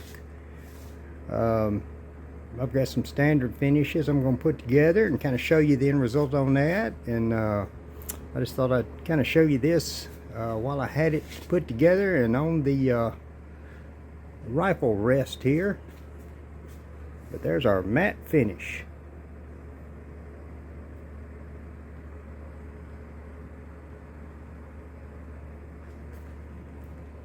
Alright, here's one here with a standard finish that I blued. It's a Remington Model 11. Kind of in rough shape. Cleaned it all up real nice, polished it down, and there's our end result. This is what a standard finish would look like. Just didn't polish it out as shiny as the high polish. If you remember back when I was block sanding, just kind of went up with about a 140 to 220, and that's what the result is. Just a standard finish. Just make sure you put all your brush marks. You can see how that kind of grabs the light and reflects it, kind of going this way and that way right there. So really when you polish this, sand it, it's really important that you put those little brush marks back in there. It really gives the gun character, and basically it's like the factory anyway. That's kind of how they did it. And again, I always make myself a little note. I'll look at the gun real good and I'll kind of draw a little diagram, and I'll kind of, you know, make little arrows of the brush marks, the original brush marks in it. That way I'm sure to put them back in there. So anyway, there's our standard finish.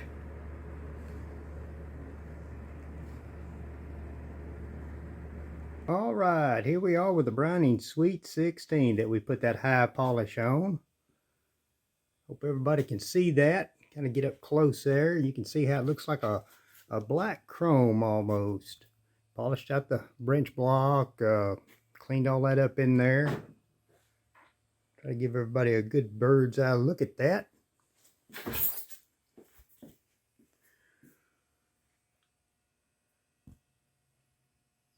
Put a real high polish on the wood as well. That's a polyurethane finish on that wood.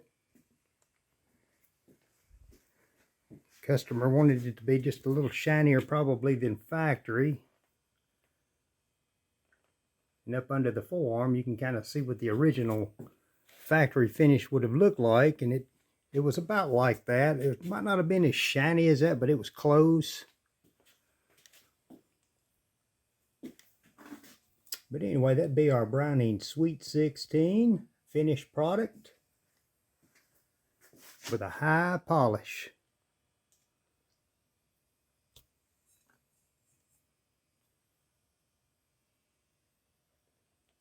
All right, I think we've finally come to the end of another exciting video here at Scotty's Gunworks. I think I've went over everything in this video, at least I tried to, and none of these videos rehearsed, so if I've left anything out, I apologize in advance. So basically just kind of went over from start to finish, how to sand one down, look at your stampings and things like that.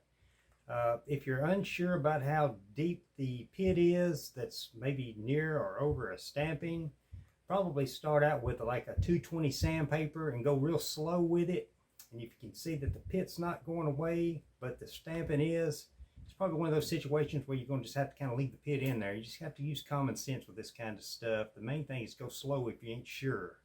So I kind of went over everything, the grits of sandpaper in this video, kind of showed some start to finish videos, even what it looks like after it's blued. I guess the best thing to do, folks, if you have any questions, just give me a call. Area code 615-746-9668. And if I don't pick up, leave me a message and I'll call you right back. That's really the best thing to do. I know how it is when you're first starting out, or maybe you've been doing this a while and kind of getting into the bluing thing. Kind of hard to get accurate information, but I'm just showing you what works for me. So maybe this will work for you as well, and you can incorporate this into your shop. You can get these block sanders here, these cork ones here. You can get them at probably any kind of wood supply shop. They're cork, that's where I got these, and of course I cut them out and shaped them out. And you make your own block sanders out of wood. Before you know it, you'll have a big collection of these things. They work really well for just different shapes and receiver sizes, whatever it might be. So anyway, if you have a project you might want done and you want me to do it, well, give me a call and we'll discuss the project that you have. I'll be happy to go over the pricing and how long it might take to get it back. Most of the people that I focus on is the person that's got the old family heirloom. It's been in the closet for 30 years and they just happen to see a video and they'll call me because they want to get it fixed up in honor of that family member, and might be a gun that they remember back when they were a kid and they just kind of want to keep it around and honor the family member, old family heirloom. And most of those folks ain't no real big hurry anyway. So that's why I like to talk to everybody, in person, on the phone or in person if they come down. Have that conversation, that one-on-one relationship. That way everybody knows what to expect and ain't no surprises. So anyway, as I've said before, my number is 746-9668, area code 615. If I don't pick up, leave me a message, and I'll be happy to answer any questions, and we'll just kind of go over things. And as usual, I appreciate everybody watching these videos.